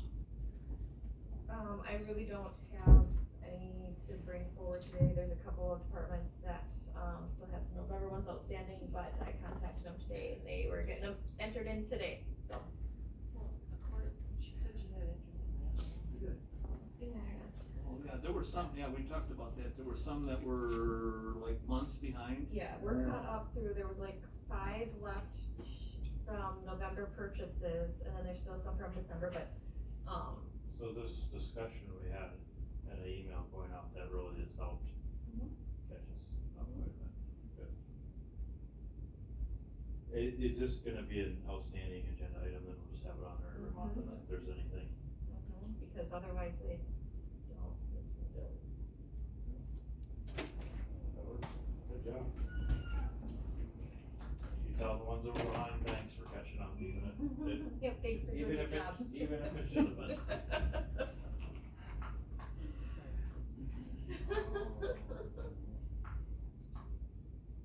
Phil, did you have something you were waiting for? Me? Yeah. No, I just don't get to spend enough time with you. That's why I'm here. You never write, you never call. How tall For of boots you got on entertainment today? purposes. What? How tall of boots do you have on today? 8 inch. I wanna get some How taller. much did they cost?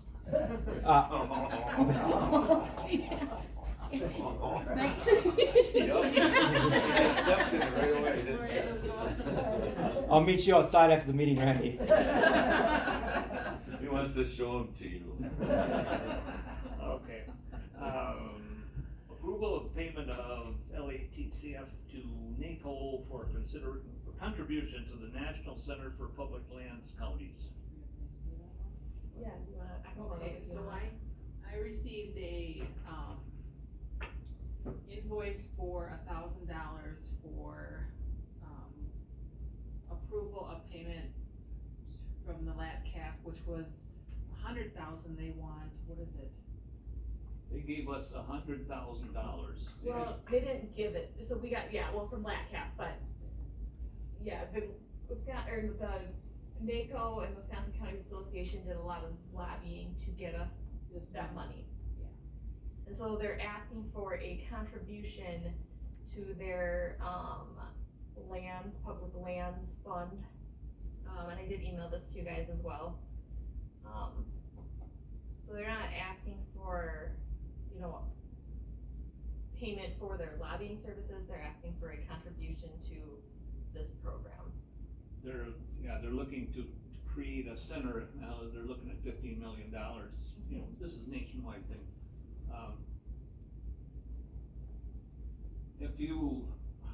I read up on this thing, if you Google federal, local assistance and tribal consistency payments or funds, you'll get the whole, where this money comes from. It was basically kinda like ARPA funds too.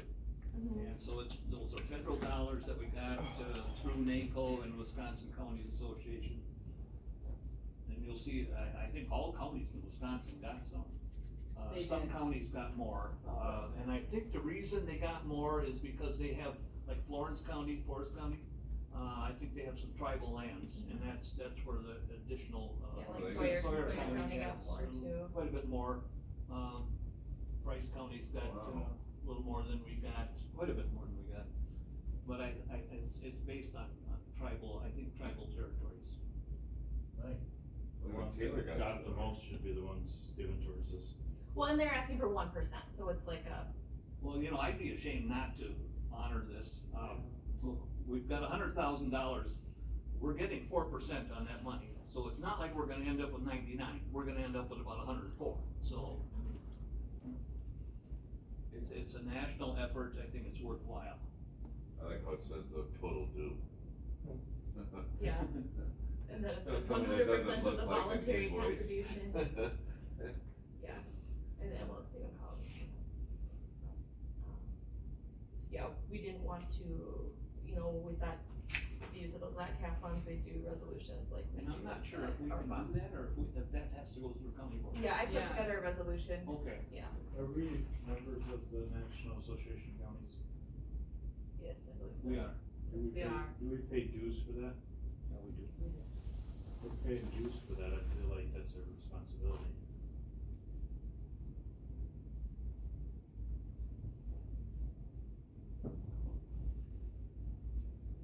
Any idea what we pay for dues? It's like a couple Jamie, hundred did bucks. you have to fill out, any forms to get this money? Or did the county association do it? I think the county association did it for us. They did it, Yeah. the blanket. Mhm, I have to do reporting on it, but. Which I can, a couple $100 a year for that. The dues for. 500. There you go. 500, yeah. 500.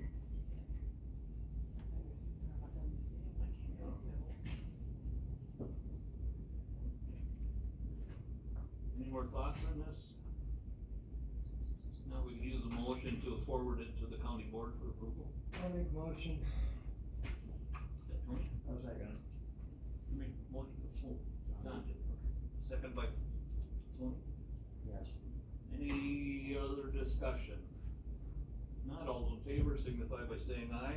Aye. Those opposed say no. No. The motion carries.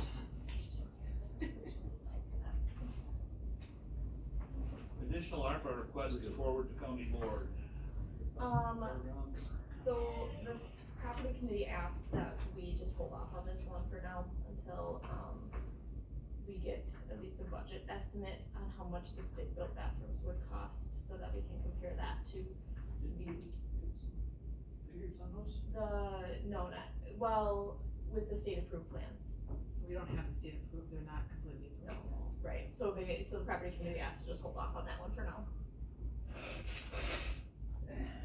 Wasn't some of that already allotted for the film market, for the film? Just the plans, yeah, but not for actual construction, right? Oh, let's see here, That was this resolution here, that, Bill that account. designated, that number 9 is what we, yeah, so that's the Okay, double resolution double. related to the, yep, and John signed it. consideration of open record software. Oh, that's me. Okay, I handed this stuff out to you guys. So it's the government 2A one.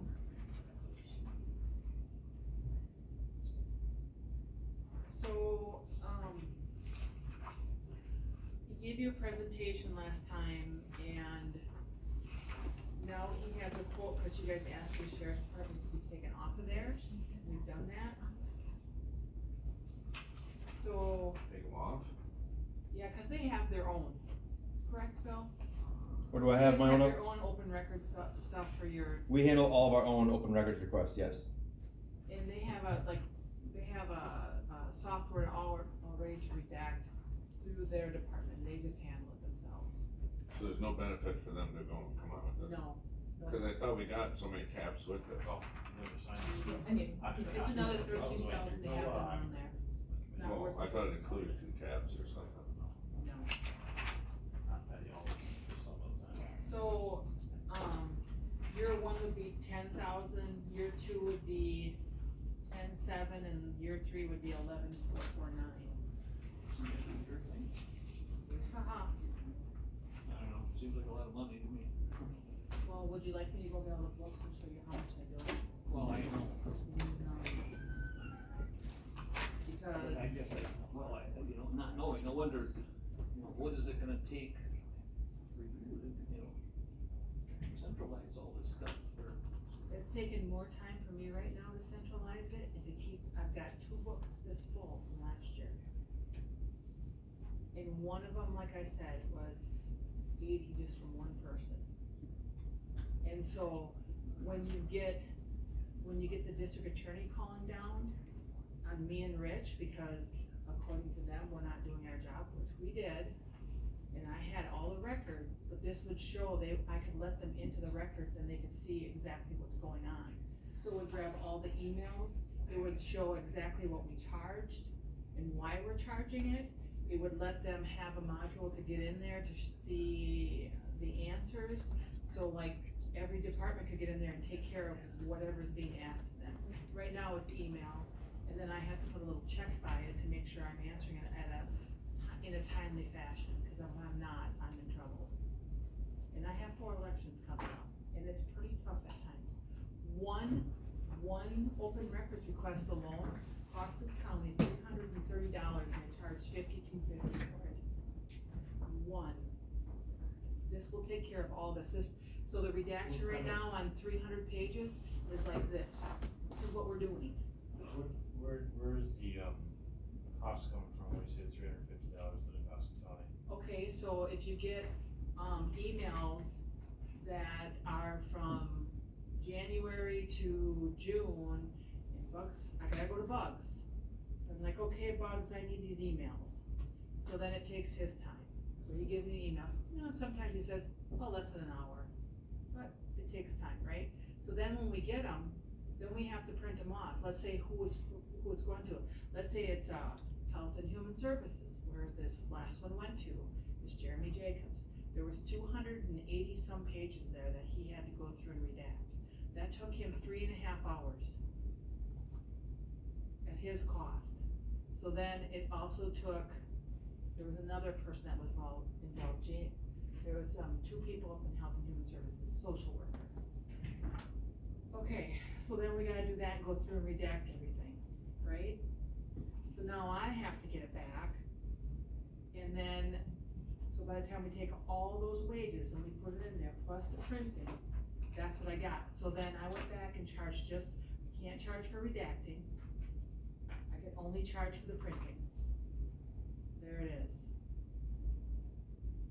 The printing bill comes in, you can't do like e-copies, or there's no printing? No, cause we have to redact by hand.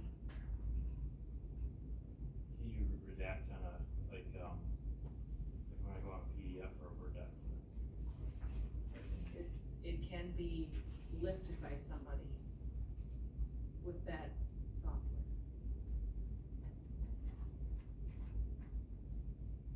This cannot be. Bugs could probably lift it. Yeah, he could. Those IT guys. I mean, it can be taken off of there with that same program.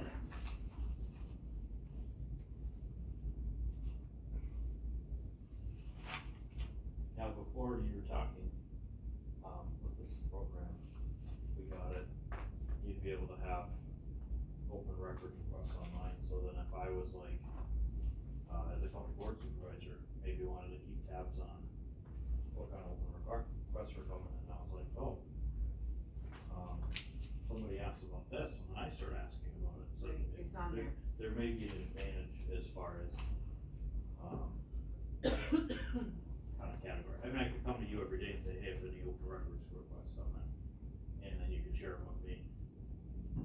And then I could be like, all right, I don't care about these ones, this one, I wanna see what's going on, but if you had them all together, I do see the advantage from that aspect of, okay, somebody's asking why Jim always wears blue, and I might be like, why is Jim wearing, or you know, whatever, You I'm can, just using that as a. search it, you weird can search it on example. that database, yes, you Right. can. And then I And could, you- that you might put that trigger in. something for me to say, maybe I should investigate this further, or that won't necessarily. Or it gives them the answer to the question that they're asking, could be a duplicate question from a year ago, like that. Yeah, and it might say somebody might, get somebody from having to ask for an open records request, or somebody who might not ask for open records request, but looks online and like, oh, I was curious about that too. You know, I don't know if we'll need it forever and ever, maybe they'll slow down, but right now, they're How not. about Housing and Human Services? I mean, those are, you It's got, all, they'll all be able to use it. but there's HIPAA stuff in there. That's the one I got with 300 pages on it. That's the problem, so so actually, Bugs could upload the emails. I wouldn't have to get into the emails, Jeremy could get into the emails, he can take care of it and redact, and then we could go from there. So it just tracks what everybody's doing even. And so if we have to charge, then the person that's requesting it, they can pay it right online and we can charge them, it'll email them and say, this is what we need before you can have it. And it's right online. Right now we're using flash drives, paper, whatever, I mean, so it does make a difference. So everyth's online. Any counties around us that are using it? I don't think any counties were, right, there was pretty. I didn't- There's Dane County, I didn't- Sauk County. I didn't specifically ask that one. I thought you said there's like some police departments and. Yeah. Yeah. Out Lacrosse. Yeah, lacrosse the city. I think he said that none of the counties were currently using it in Wisconsin. I don't remember if we asked outside of Wisconsin.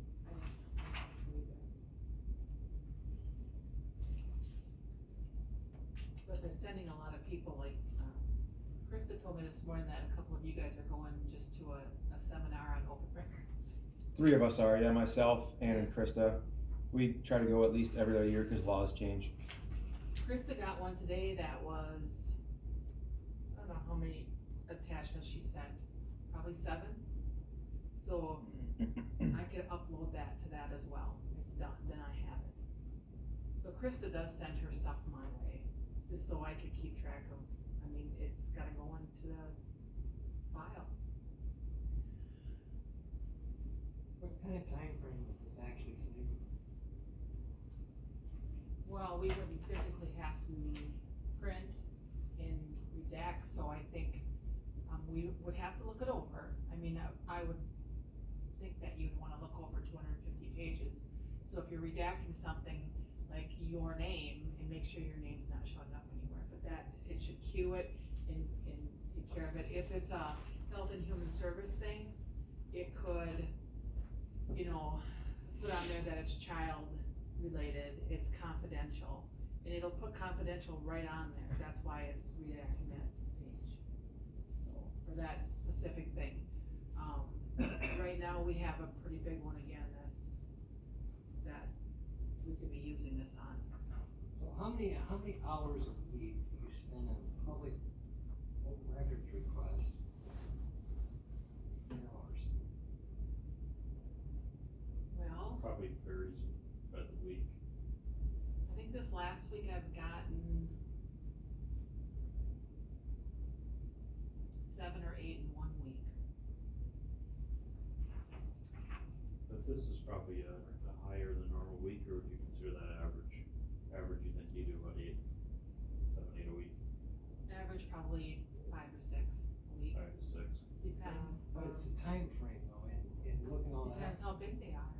Right, so Depends of Bugs time. what's an average? I mean, I guess what I'm trying to Bugs, say. what's your average time? Average time. for Depends week, how is big it okay, is. for John? Yeah, a lot of them, like the email ones are pretty quick, under an hour. The one I'm working on, actually right now, we estimated it at about 10 hours. So there you go. So if you, added all your hours up in a year and then you divided it up by the week, what do you think you'd come up with? Not an exact number, Yeah, but are we talking 1 to 5 hours, are we talking 5 to 10? Depends what week it is and who's asking for what.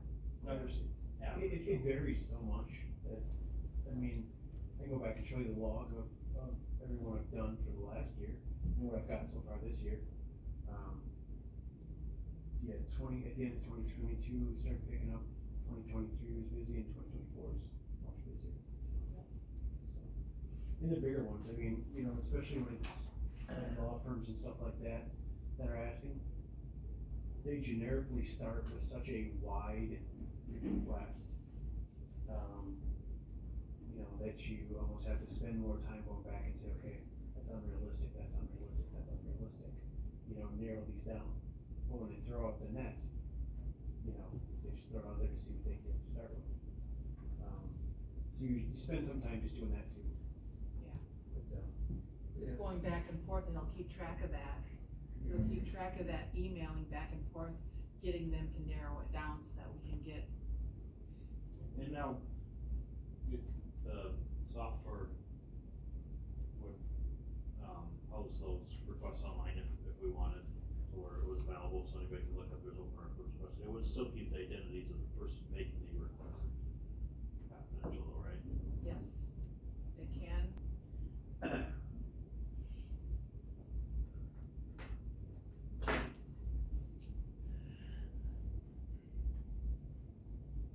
What's the initial cost? I mean, what's the number again?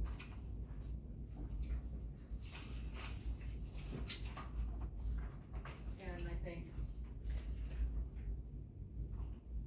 Is that prorated down for being when it started late in the year? I can ask them to do that. I think they usually just, your year starts when you implement the software. If I'm understanding this right, they come in, hook everything up, take care of whole 9 yards, for the cameras, the sound. We're just talking about open records right now. Okay, you're just talking about open records. Okay, on that note then, how much time is that gonna save you in a week? I know it's hard to put a number on it, but It depends how big they are. If it's a small. It says in here up to 60% reduction. it did say that. That depends on how many hours. And it depends on the department too, like for me, it would probably add more time because right now Connie forwards me the email and I attach whatever she No, I needs and wouldn't send do it that. back. Right, so now I'd have to log into a site, you know, go in there and then upload the stuff there. So it would take me longer, but it might save your office time. I don't think that's the case. I don't know if that's gonna slow you down that much. Well, no, but it's another program you have to go into. I Every think time to you have your to. point, because if she's just responding with a forward, PDF or whatever, compared to now you got another login and a password. Well, she can give it to me, but I think Right. it's not as complicated as that's being. Right, well, I mean, Jamie's probably a smaller portion of that. Mhm. Your office lives in that zone, right? That's your day in and day out. You do a lot of it. So total time, you're still gonna save a lot of time, but specifically for Jamie's department, probably would be advantageous. And I don't know that it would really save IT any time either. You know, they're still gonna, you know, it's not like it's pulling those emails and. No, it's putting them in there so we can redact them. And have we, is this redaction software like bulletproof, you know, like when you do it in Adobe, you can still get to those base layers if you. That's the sheriff's department. You guys redact in your open record software? Yeah, so our redaction process is in Spillman. So when people request open record request from the sheriff's department, they're usually asking for a report or body cam footage or dash cam footage, which obviously we have access to all that. So what Krista does is she finds the report. We have redaction software built into Spillman. She still has to go through the entire report and read it to find what has to be redacted, but she just highlights it with the mouse, highlights it, pushes the button, and it redacts that information. So if I want to redact the name of Bill Smith in a report, she'll have to go through the entire report, find Bill Smith, highlight it, hit a button. Bill Smith, what report was that in? What? Bill Smith, what report was that redacted I'm giving you an example. And this won't do that, you can actually tell it to find Bill Smith, it goes through the whole thing and find. So you can verbally say it? You just put it in this deal and it'll do it for you. So you can type in Bill Smith, say we don't have that. Krista has to go through and find Bill Smith's name every time, highlight it, and then save it, and then she can email that out. It's just electronic instead of having to actually take a marker and do that. But same with like, the county's not gonna deal with videos probably for open records requests. Yes, I do. Okay, so in our program, if we have to, if the video is 37 minutes long, and there's a spot where it's redacted because there's juveniles in it from 1713 until 1845, we can do that.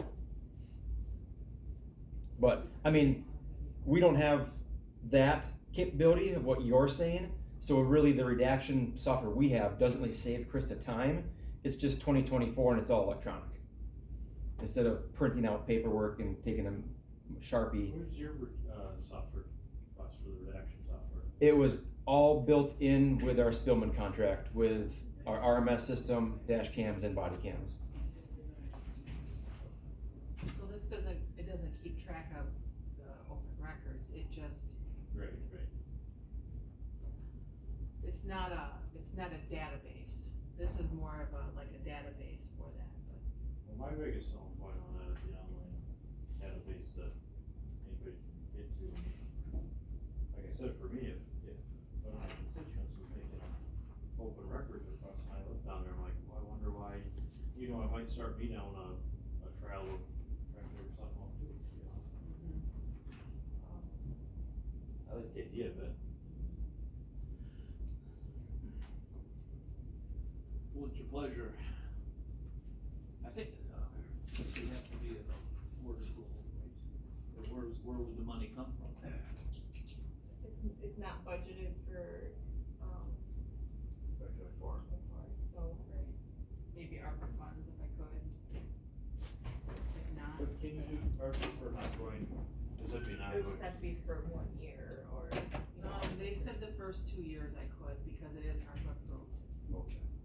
The first year's 10 and then it's 10, 7, and 11, 4, 4, 9, for the third. Yes, Tony? What's the cost on it? 10,000 for the first year, 10. and then 10,700 for the second year, and then 11,449. 32,000 plus. For the next 3 years. 3 years, yeah. Yeah. That's ongoing. And it can, if it slows down, this stuff is still ours. Things slow down, but we'd have to take it's a 3-year contract away. If you guys wanna think about it and me to come back next month, I certainly can. To show you what. Well, we already had a presentation last month on it, this is the second month around We on had it. a video on it last month, so.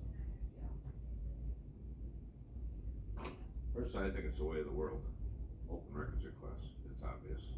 They're not gonna go down, No. keep going up, increasing. Part of that transparency idea. I'll make a motion. That before the county board? I'll make a motion for the county board. Approval? As far as budgeting though, Tony, Is that? as far as budgeting, how are you putting that in your motion? Are you doing it on ARPA? Are you looking at figuring out a budget for the future? Or what exactly, motion wise are you looking at? Well, I would say, we've got the ARPA. Use the ARPA money this year and then budget in the future. so 10,000 of ARPA funds. Pardon? 10,000 of ARPA funds? He said you can pay the first 2 years, and that's approved by ARPA. But we could budget for 2020. We could, yes. 2025, we're paying for paying for 24, 25, and budget for 26, you got 21. Okay, I did have a motion by Tony, is there a second? So wait, what, Second by John. was it for 1 or 2 years? 1 or 2 though? years. 2-year, Tony? Yeah. So that's for 20,000. 700. 20,000. 20,000. And you two both said out of ARPA? Yes.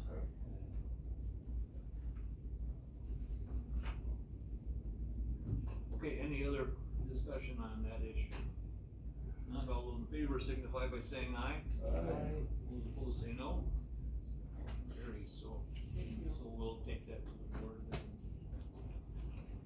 Okay, next is approve invoices. I didn't have too many today. What are molecular heaters that go in a car?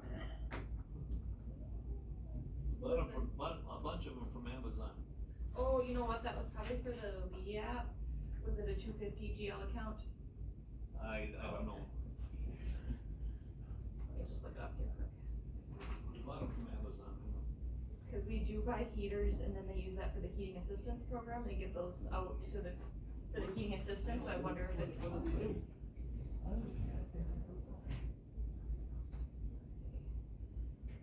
This is the one we signed, I stole it from Jamie beforehand, cause I. Brittany emailed it to you guys. Yeah, she did.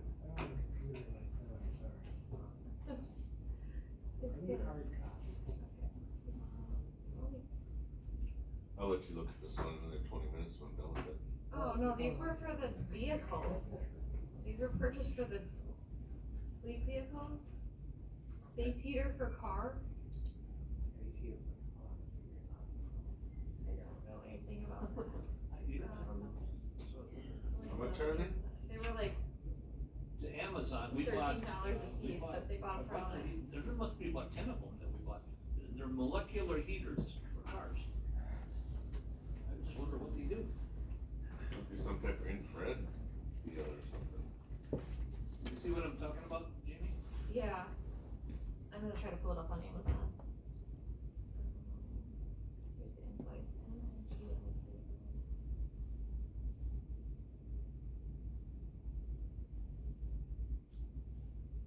All those things. I don't know if they actually work. Did we seriously buy them? I guess so. I think somebody got taken to the cleaners on that. Are you kidding me? I was wondering, I saw those advertised and I said, I wonder if they work. I don't know. Well, every one of them has a 1-star They're rating. supposed to, if you see them advertised on the internet, they're, you know, all the cars I are did not know snow, about this except this one car that has one of those all in snow. And they're $10. Yeah. Hey Randy, every one of them has a 1-star rating underneath of them, from people that have bought them and used them. I guess that got missed when they ordered them. Yeah. I didn't know anything about that purchase. They did not run it through the fleet.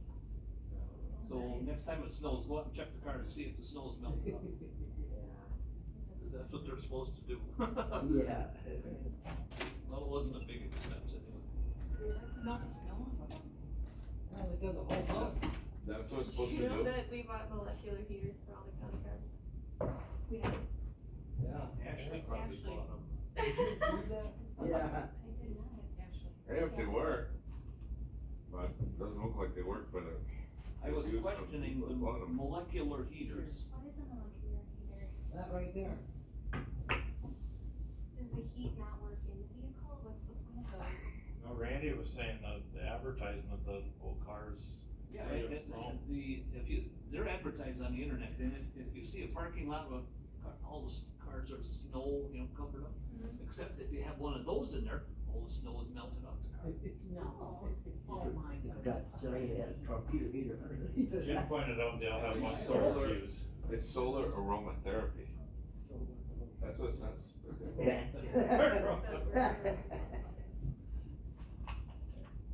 Well, you just. I hope they work.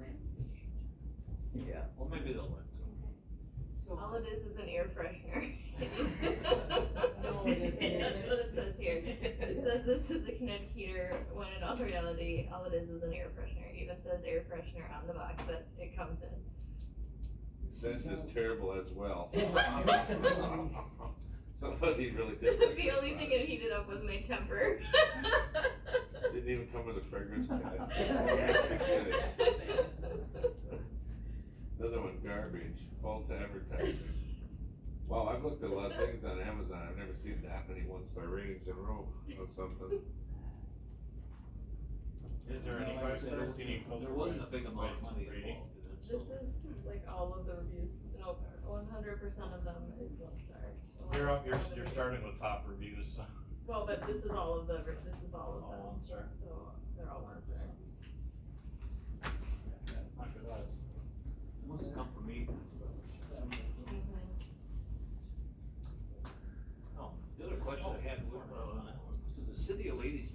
some delinquent utilities, and is that tax? Or, and then also the Village of Warehouser, we had some delinquents, it was some, Oh, yeah, so that's what's collected through taxes and then paid. So that's what's on the tax roll. Back to the. On the back taxes when they pay, okay. yeah. but it looked like some there might be that we didn't pay our bills in time. They, no, No. they should, We paid her. My office pays us. yeah, those would be ones that have full in the treasurer's office, and we just, we collect them every minute. Municipalities put those on there. At the end of the year. But we don't settle them unless we actually get paid, so that's I why. understand. Mhm. And if they have back taxes besides, if they paid, besides the full amount, the delinquent utilities come out first, there's still a balance of taxes left. Yeah, that's the idea. You know, You drive the vehicles much? you don't pay the whole work. Utilities get reimbursed to the villages, municipalities first, Before the taxes, before the taxes. right.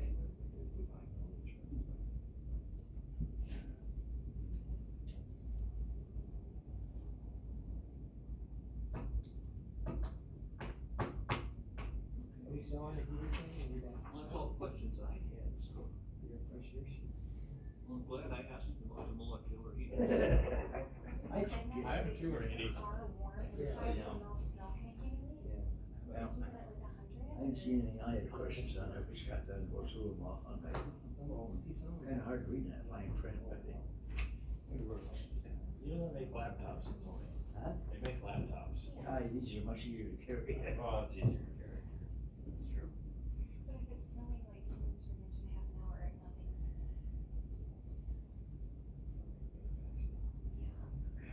We got any more questions on the invoices?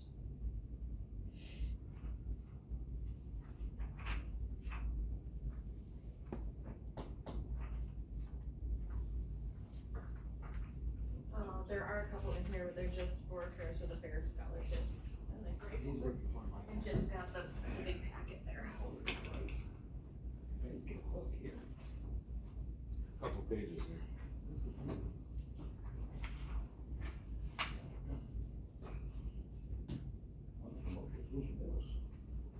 Got a motion by Tony to approve the invoices. Second by Phil. Any more discussion? Not all those in favor of approving signify by saying aye. Aye. Opposed say no. Motion carries. Yeah, there's just a couple. Yeah, I think it's two. Yeah, Two in here. they're for scholarships for the Cares for the Fair. They weren't on that sheet, because we're still trying to get the documentation to. I got one.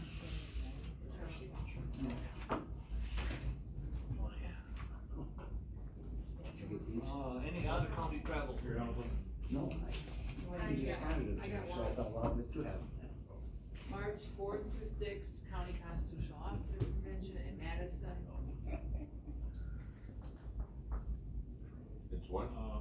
County Constitutional Officer. For your office? All of them. No. All. Just clerks or all of them?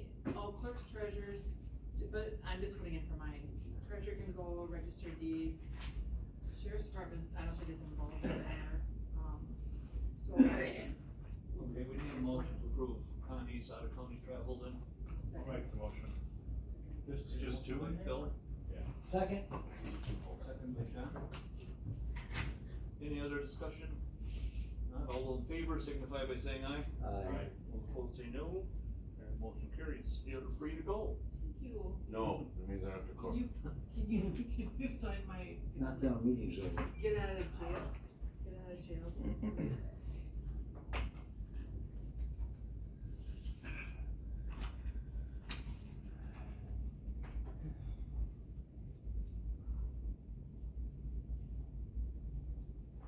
Okay, treasurer's report, is there anything on? Looks like she emailed us. Yeah, Verna I emailed didn't it see her out. report. She didn't email it out till today. It's just gonna work on. See her earth shattering on there? I did not have a chance to look at it yet.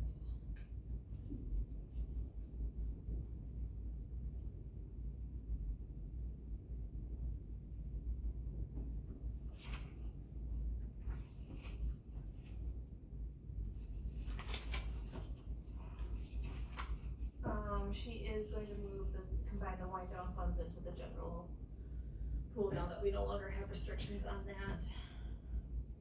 No. And this does not reflect, what's available in the ARPA You said funds, she yeah. put it in the pool? She's Yeah. combining, Okay. the wind down funds into the general, it's in the pool now, but she's just, we no longer have to hold those wind down funds in a segregated fund, so we're just going to combine that with the other.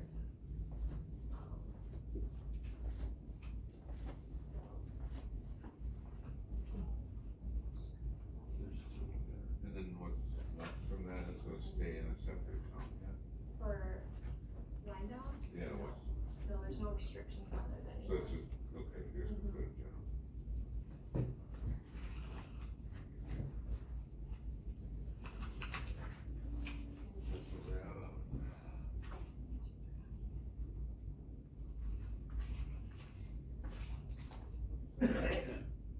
Come and do the first of the month.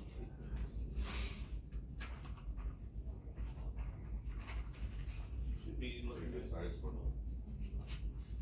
maybe, 5% interest is, probably common right now. Yeah, I would still think Yeah, we've got a couple minimum of upper other fours. things. there was two, Bill? 2 invoices in the folder. You gotta sign those ones in the gray folder because they're not on the other one, the other report that you signed.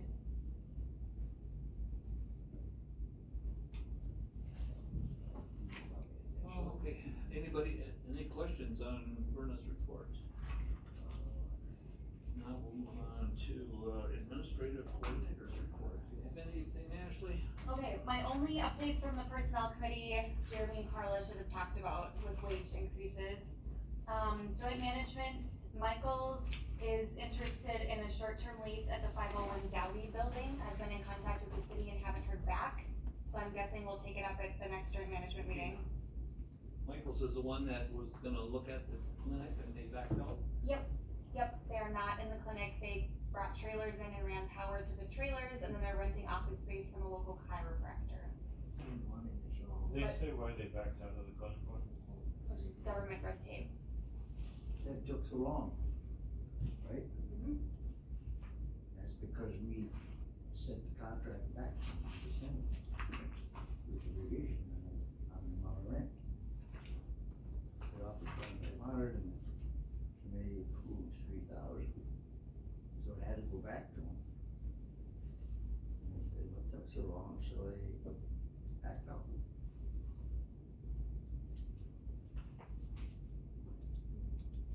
So they might want 501 Dowdy for their trucks. So we'll talk about that at joint management next week.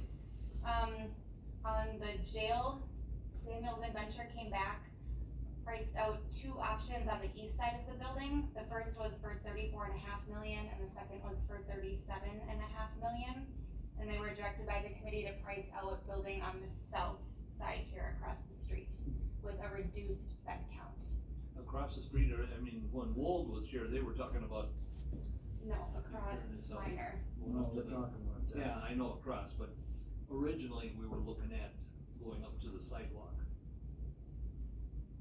Jail. No, I don't think that's part of the program. I think they're talking about across, Yeah, but I mean, sideway. when Wold was here, They were that talking was right one up of their to the plans. sidewalk. So we'll have that number February 8th. And then, That's when the next ad hoc committee is. what's that? That's when the next ad hoc committee is. Yep. I think it's at 1, right, Connie? And then as far as the county board agenda, there'll be, approval for highway paving projects for 2024 and moving forward with the radio tower updates in 2024. So we have that reimbursement resolution in place where Jamie and I can sign off on spending out of the general fund with the expectation that when we bond, we pay ourselves back. So we're gonna come to county board on Tuesday night and ask to start the radio project and the highway projects. Which total, What if you don't bond in 24? that's something you gotta consider. Yep. We have 18 months to bond. I like where your head's at though, Randy. We have, Jamie just showed us we have plenty of money in the general fund. So that'll be a topic for Tuesday night. And Baird provided some information that will be in your packets. Yep, that's all I got.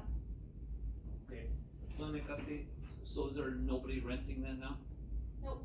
So Gary has the heat down to 50, the water is off. It's, winterized.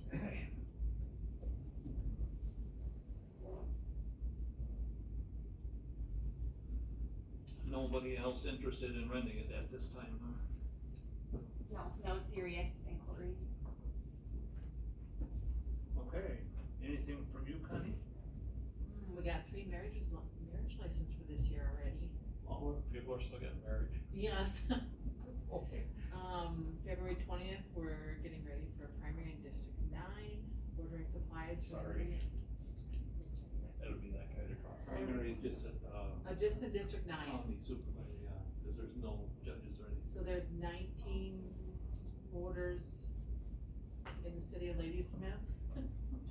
There is 198 in the town of Thornapple and 236 in the town of Grant.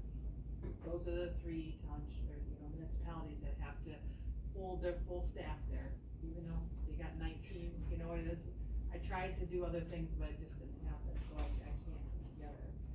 We're ordering supplies for the new year so that we can get ready for elections, and we have 140 dogs that we have licensed for 2024, we're pretty busy on that. 140 so far. 140 dogs? They come to us, yeah. A lot of people do. So, and then, I didn't have this on the agenda, but I just want you guys to know that this hands-free video streaming, I did get more on that, but I couldn't get it because the guy switched jobs.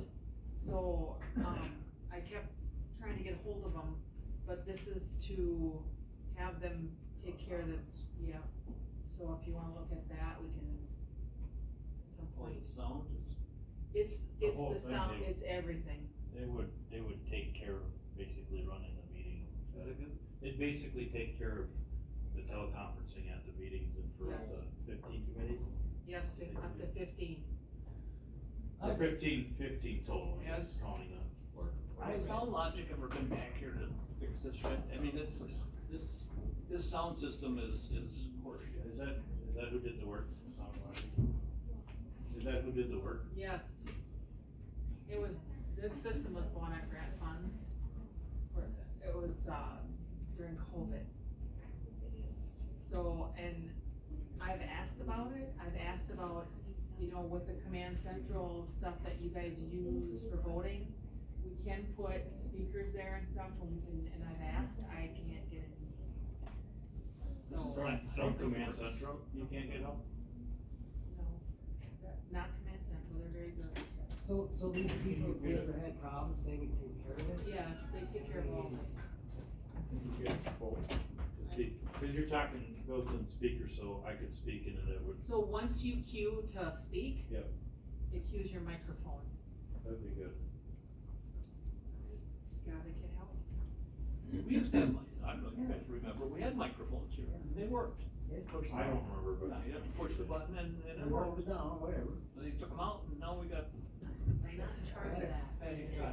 Well, they took them out when that went in, See right? if I can, I mean, those went out when that went in. Yeah. Yeah.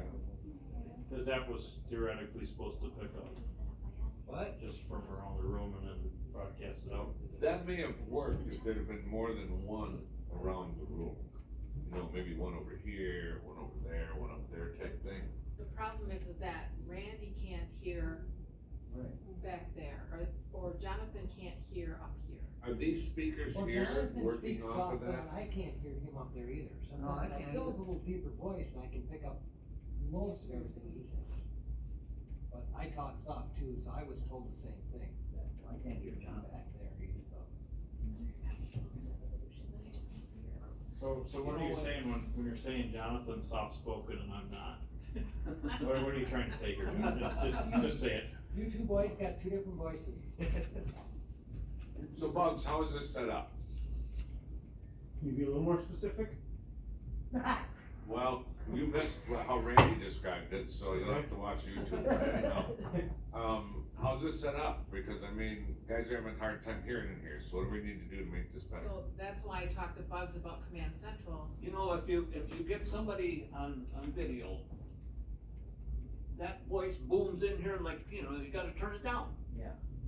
And I wonder if that But person that's in, virtual, if they can hear us like that. Probably not. My guess would be their computer is their microphone, right? So they're right close to it, whereas we're speaking to, correct? Well, maybe they need an amplifier in that thing up there. I know Kate, my wife's been on when it was up and running at that time. And when we were talking in here, it was hard for her to hear through her computer what we were even saying, for that matter. I know what this is. You know what this is? Property issue. So there's two guys right there that can get this all hashed out. You're as bad as Jonathan. I'm just saying, it's building, it falls under property committee, so. Do you recommend sending this back to property? I would recommend property putting this on their agenda and figuring out something to do with it. Hey, we got ARPA money left. Huh? We got ARPA money left. Well, I mean, I did talk to that lady about, you know, they did it for their county board. She used to be a county clerk. And she said, they have the stuff to do it. We just have to get, so when they cue in, you know, on their pad, you know, want to speak, it brings up there's a microphone that will cue in at the same time so that everybody can hear them. So how hard would that be to integrate into our system? It sounds like the iPads that we use or whatever they are. Little pads, yeah. The pads we use to vote. I think they have the microphones on some where you can cue them to vote off them. How hard would that be to integrate into our system? What do you need to do for that?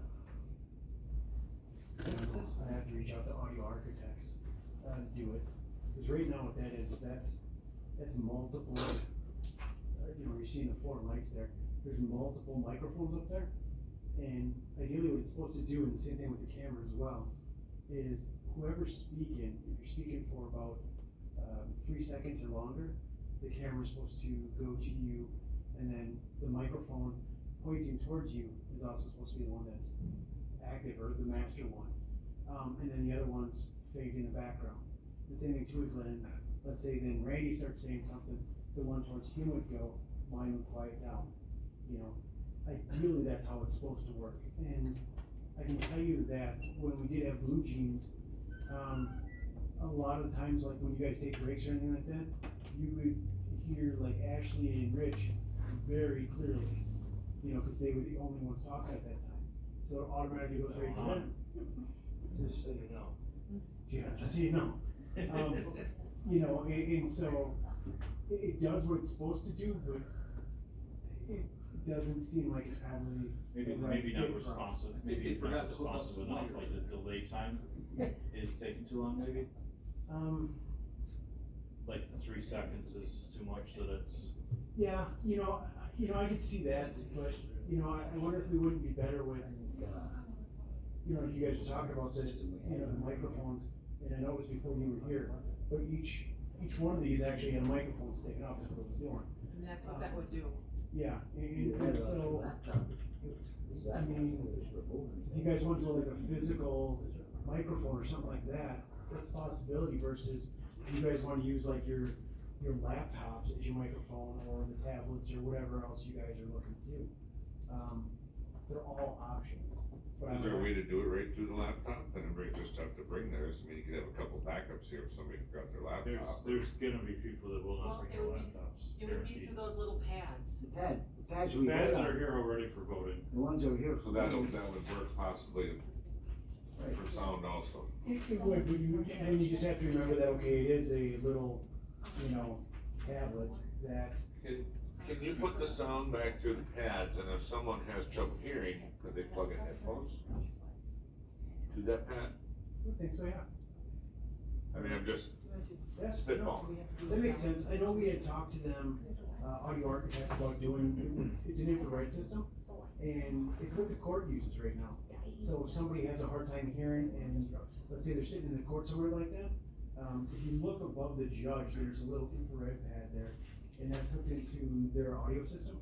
And that's what it does, is takes everything and it amplifies it that way. So you'll see them sitting there with a headset on, you know, not a huge one or anything like that, but just a headset on.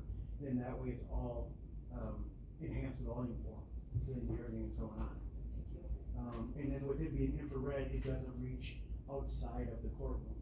You know, so if for whatever reason you had a headset and you were out in the hallway, you wouldn't hear it. The walls would stop it. It's not powerful. It has to be visual.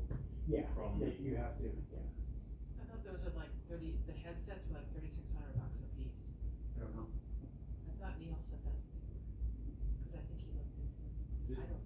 Yeah, we did, you know, looked at it, and again, that's another audio architect's project, so, you guys will be asked about the price. So if that's what he gave you for a price, that's what I'd go with them. What's the cost of the microphones and the pads, do you know? I don't know because I've been trying. So You can call her back and get that and try to help work with bugs and. Yeah, if you could, and then if we're gonna put this on property, folks, maybe you give us a couple of options, like if we do the pads, you know, kind of costs, pros and cons, and then if we just did a microphone, the thing about doing a separate microphone would then be if the pads stop working someday, you know, if we're replacing pads, I'm guessing the pads will go before a microphone, just a thought. Obviously, we'll discuss that. I don't think I think they're hooked up and it's hooked up to the system, so to the software, not to the. So even if you had a new pad, it would just, okay. It's a software thing that they have. Yeah, if you reach out and folks, you give us some options. Yeah, good.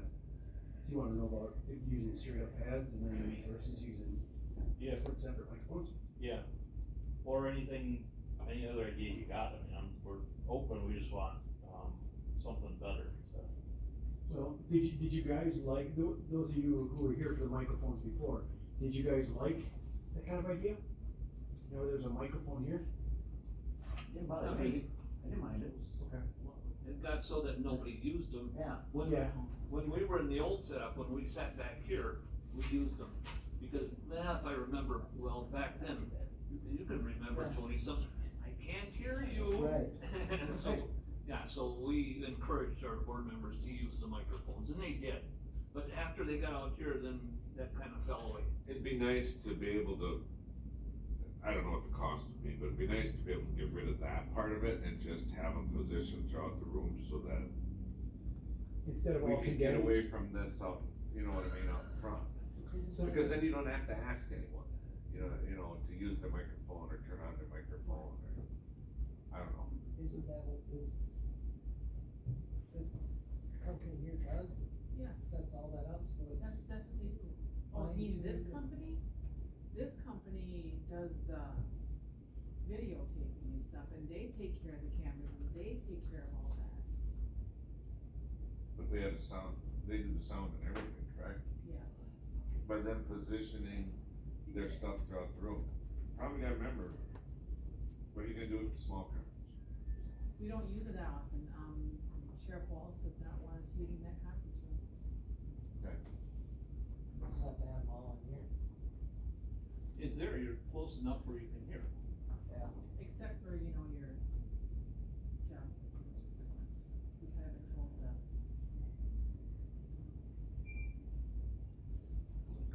Property. Come your way, Thanks, Tony. Jim. Here. Property. Okay, Jamie, do you have anything in your report? Nope, we've just been real busy in our office getting all the year-end stuff taken care of, wage increases, rate increases, W-2s, 1099s, AC reporting, WRS reporting, workers' comp audit, you know, all that fun stuff, so. No updates on the ambulance billing yet, I know Rich has been, Yeah, we approved, yeah, I don't, filing suit there or something. anything, yeah, I know he's been working on it, but,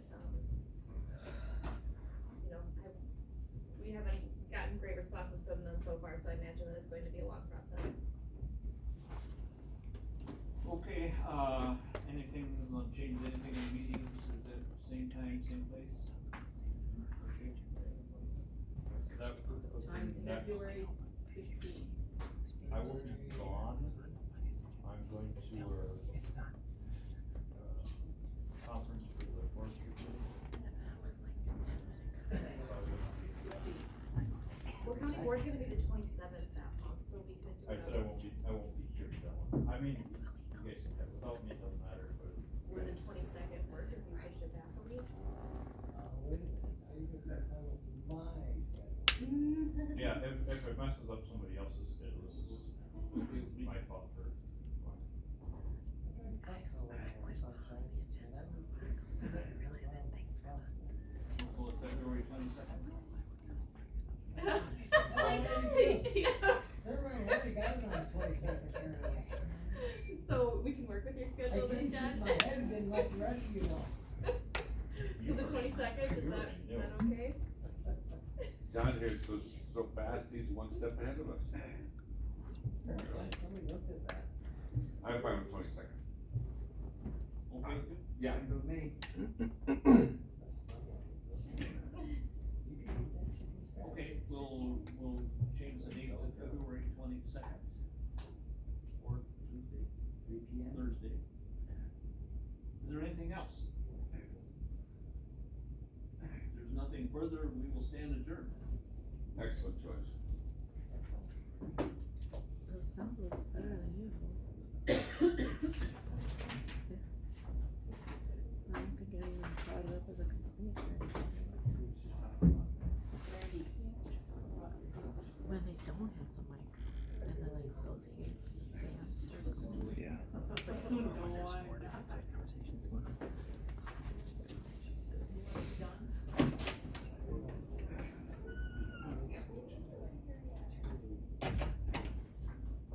What day is the county February?